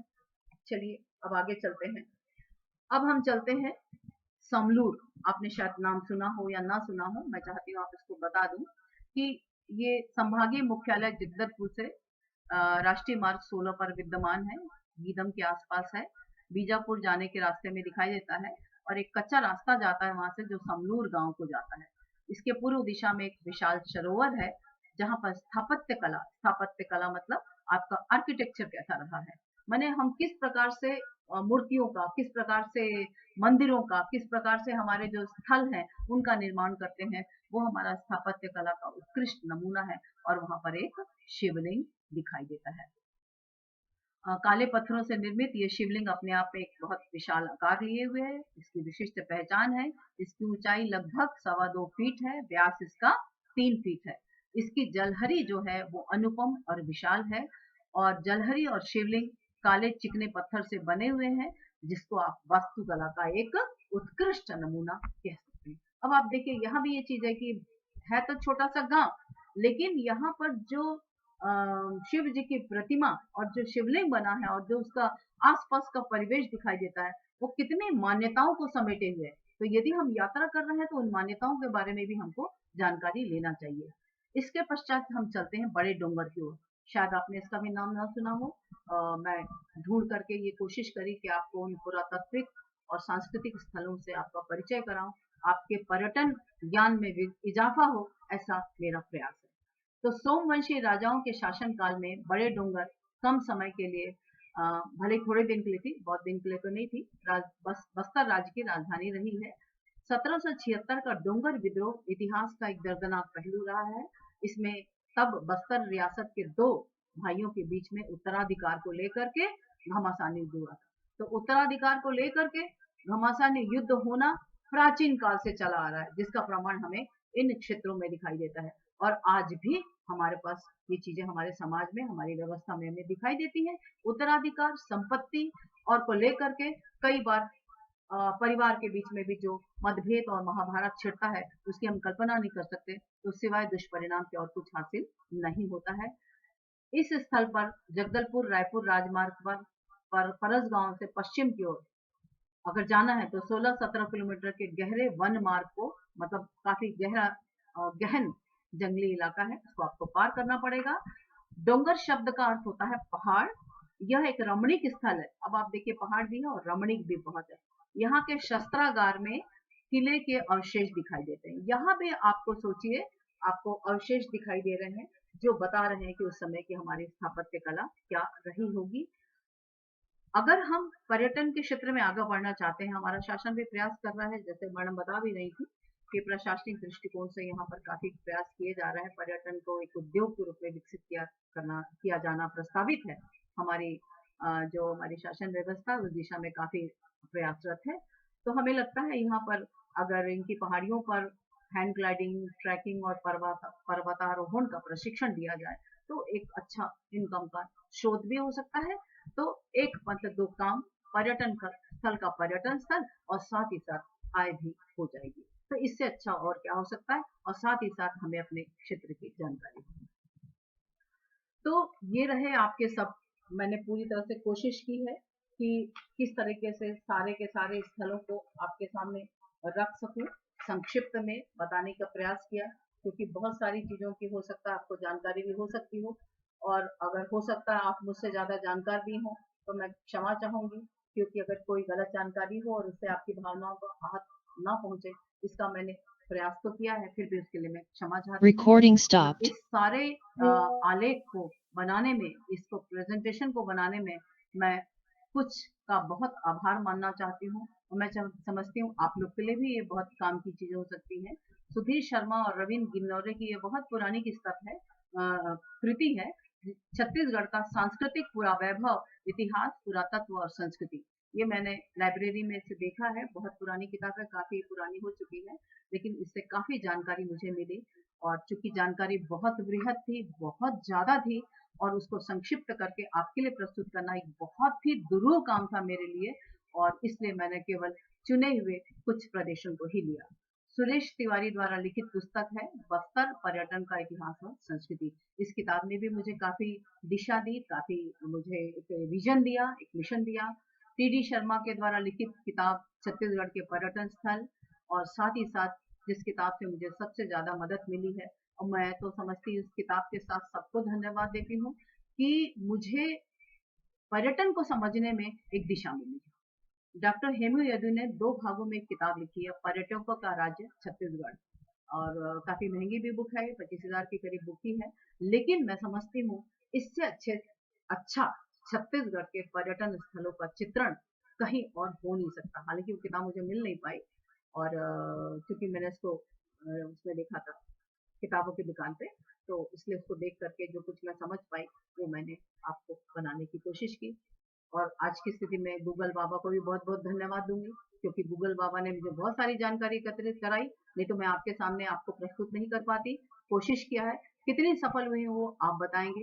और सबसे अंत में सबसे ज्यादा अगर मैं हृदय से आभार मानती हूँ तो माननीय कुलपति डॉक्टर अरुणा पल्टा का, प्रीता लाल मैडम का, जिन्होंने इस आयोजन को किया। और सच कहूँ तो थोड़ी सी चोरी की मैंने, जो कल डॉक्टर प्रशांत श्रीवास्तव ने अपना प्रस्तुतिकरण किया, तो उनका भी मेरे हृदय से धन्यवाद देती हूँ। और सबसे बड़ी बात आप सारे प्रतिभागियों का, कि आप लोगों ने मुझको सुना, धैर्यपूर्वक सुना और उसको समझा। अब आपकी कोई जिज्ञासा हो तो आप मुझसे पूछ सकते हैं। आपको लगता है तो मुझे कोई भी हो, मैं कोशिश करूंगी, प्रयास करूंगी। तो देखती हूँ मैं। एक मिनट, तो बंद कर दूँ। बहुत बहुत धन्यवाद सुचित्रा मैडम। आपसे प्लीज ये निवेदन है कि स्क्रीन शेयरिंग बंद कर दें। मैं वही बंद कर रही हूँ, वही देख रही हूँ। जी जी। हमारे जो प्रतिभागी कुछ पूछना चाहते हैं वो अपना हैंड रेज कर दें ताकि हम उन्हें अनम्यूट कर सकें।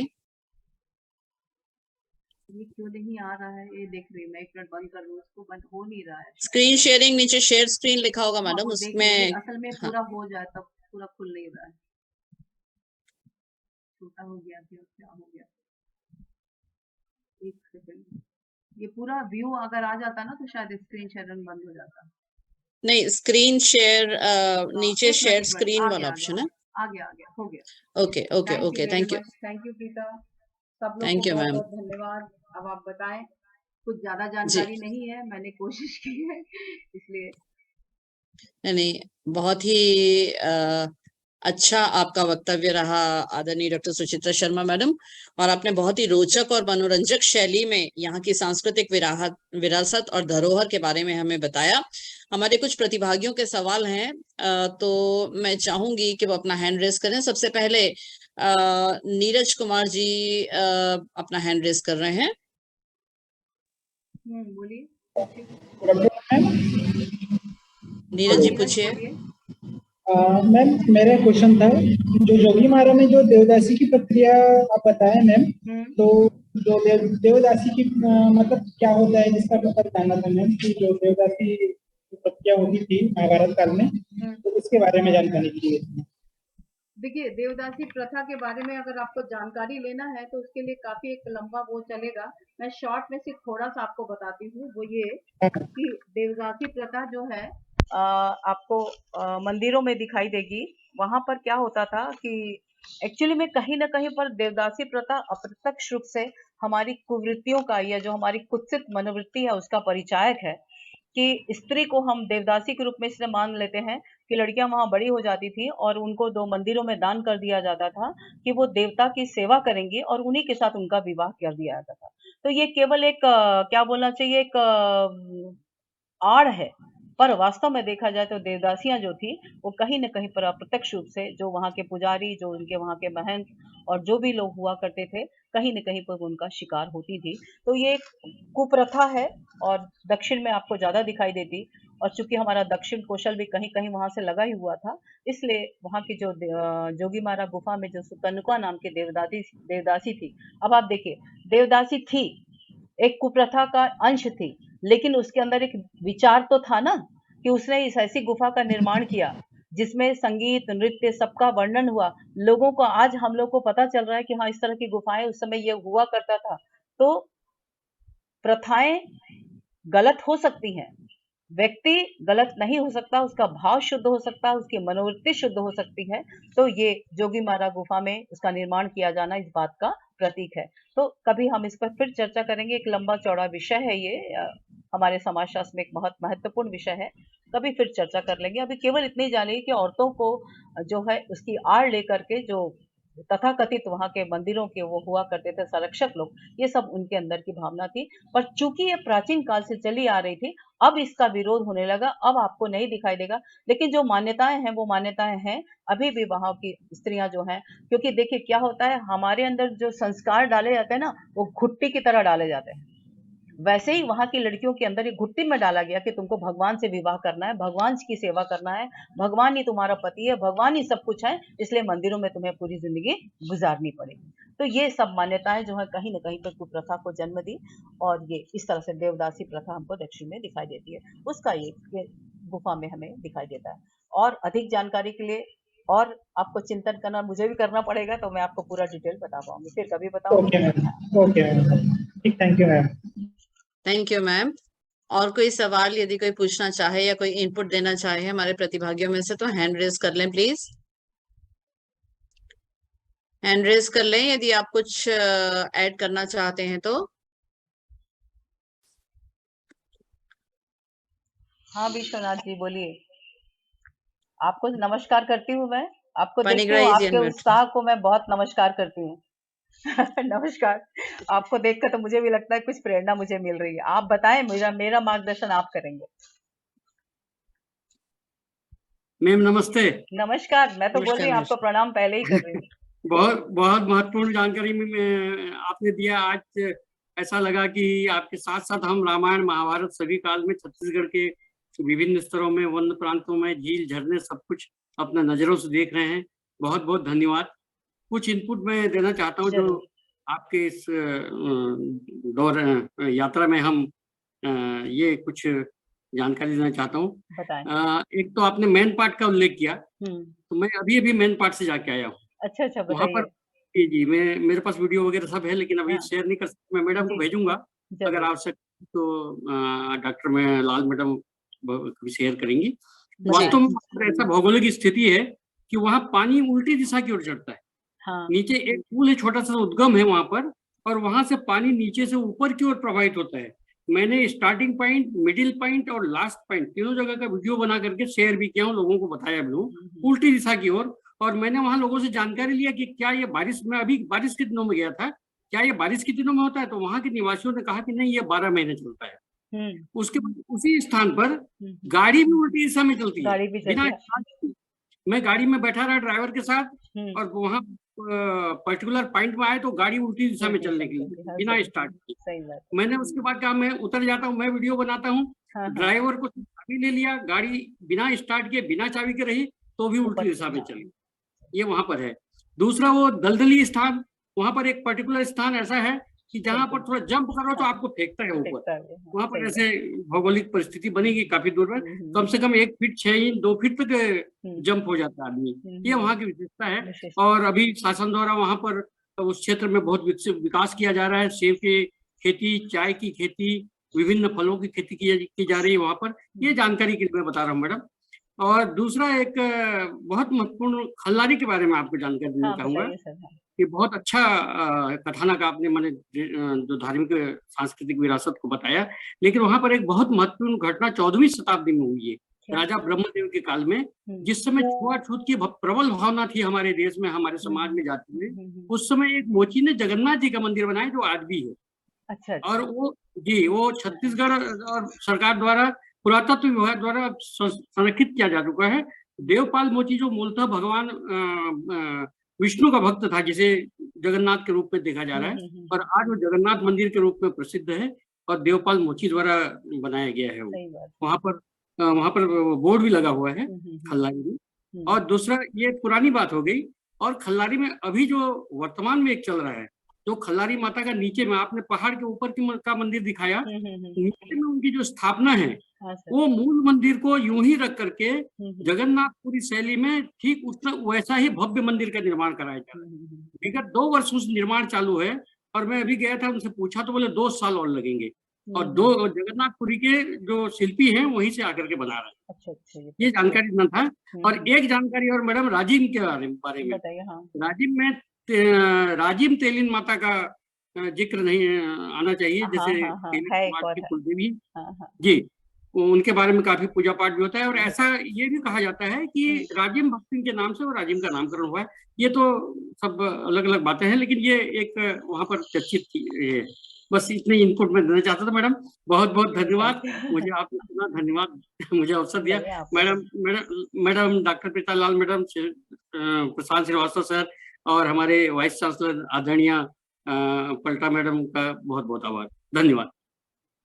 Thank you so much Panigrahi ji, आपके बहुत महत्वपूर्ण इनपुट्स के लिए। Thank you so much. Panigrahi ji ने भी बहुत महत्वपूर्ण चीजें ऐड की हैं और मैं प्रतिभागियों को बताना चाहती हूँ कि ऐसे और बहुत सारे स्थल होंगे शायद जिनका जिक्र नहीं आ पाया होगा, क्योंकि समय की सीमा होती है। हमारे विषय विशेषज्ञ को सीमित समय में सारी चीजों को समेटना पड़ता है। तो यदि ऐसे आपके इनपुट्स आते हैं तो हमें बहुत अच्छा लगता है। निश्चित रूप से यदि और भी कोई इनपुट देना चाहें आप तो दे सकते हैं। कोई प्रतिभागी कुछ कहना चाहता है तो प्लीज अपना हैंड रेज कर दीजिए। वैसे भी सांस्कृतिक पर्यटन इतने ज्यादा है ना कि उनको समेट के मैंने 26 स्लाइड में कोशिश की, और नहीं तो जी जी बनते कितने बन जाते। अगर सबको लेती तो शायद मेरे को लगता कितना देर 3 घंटे चलता लगे। वो। और फिर क्या है, देखिए आदमी बोलना सब चाहता है, सुनना कम चाहते हैं। इसलिए मैंने भरपूर कोशिश की कि रोचकता के साथ उसको प्रस्तुत करूं, और पूरे विषय को मैं नहीं बना पाई। तो बता इसलिए ही पाई कि संक्षिप्त करना पड़ा ना, और नहीं तो पूरा पूरा लेते अगर सारी चीजों का। अगर आप खुद देखेंगे ना पाणिग्राही जी, कि अपने आप में विरासतें थोड़ी कम नहीं होती हैं।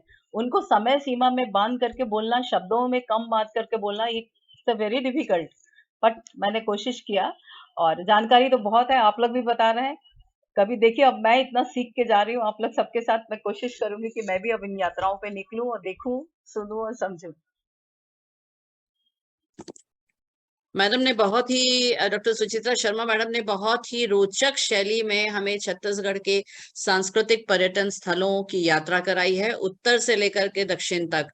उन्होंने हमें बताया कि किस प्रकार से उत्तर से दक्षिण तक फैली हुई हमारी धार्मिक पुरातात्विक धरोहरें किस प्रकार से हमारी संस्कृति के वाहक का केंद्र रही हैं, और वहाँ के जो मिलने वाले भग्नावशेष हैं, जो सिक्के, जो भी प्राचीन काल की या अन्य कालों की हमें जो वस्तुएं मिली हैं, वो अपने आप में एक बहुत खूबसूरत कहानी कहती हैं, उस समय की वैभव की, संस्कृति की, उस समय की कला की।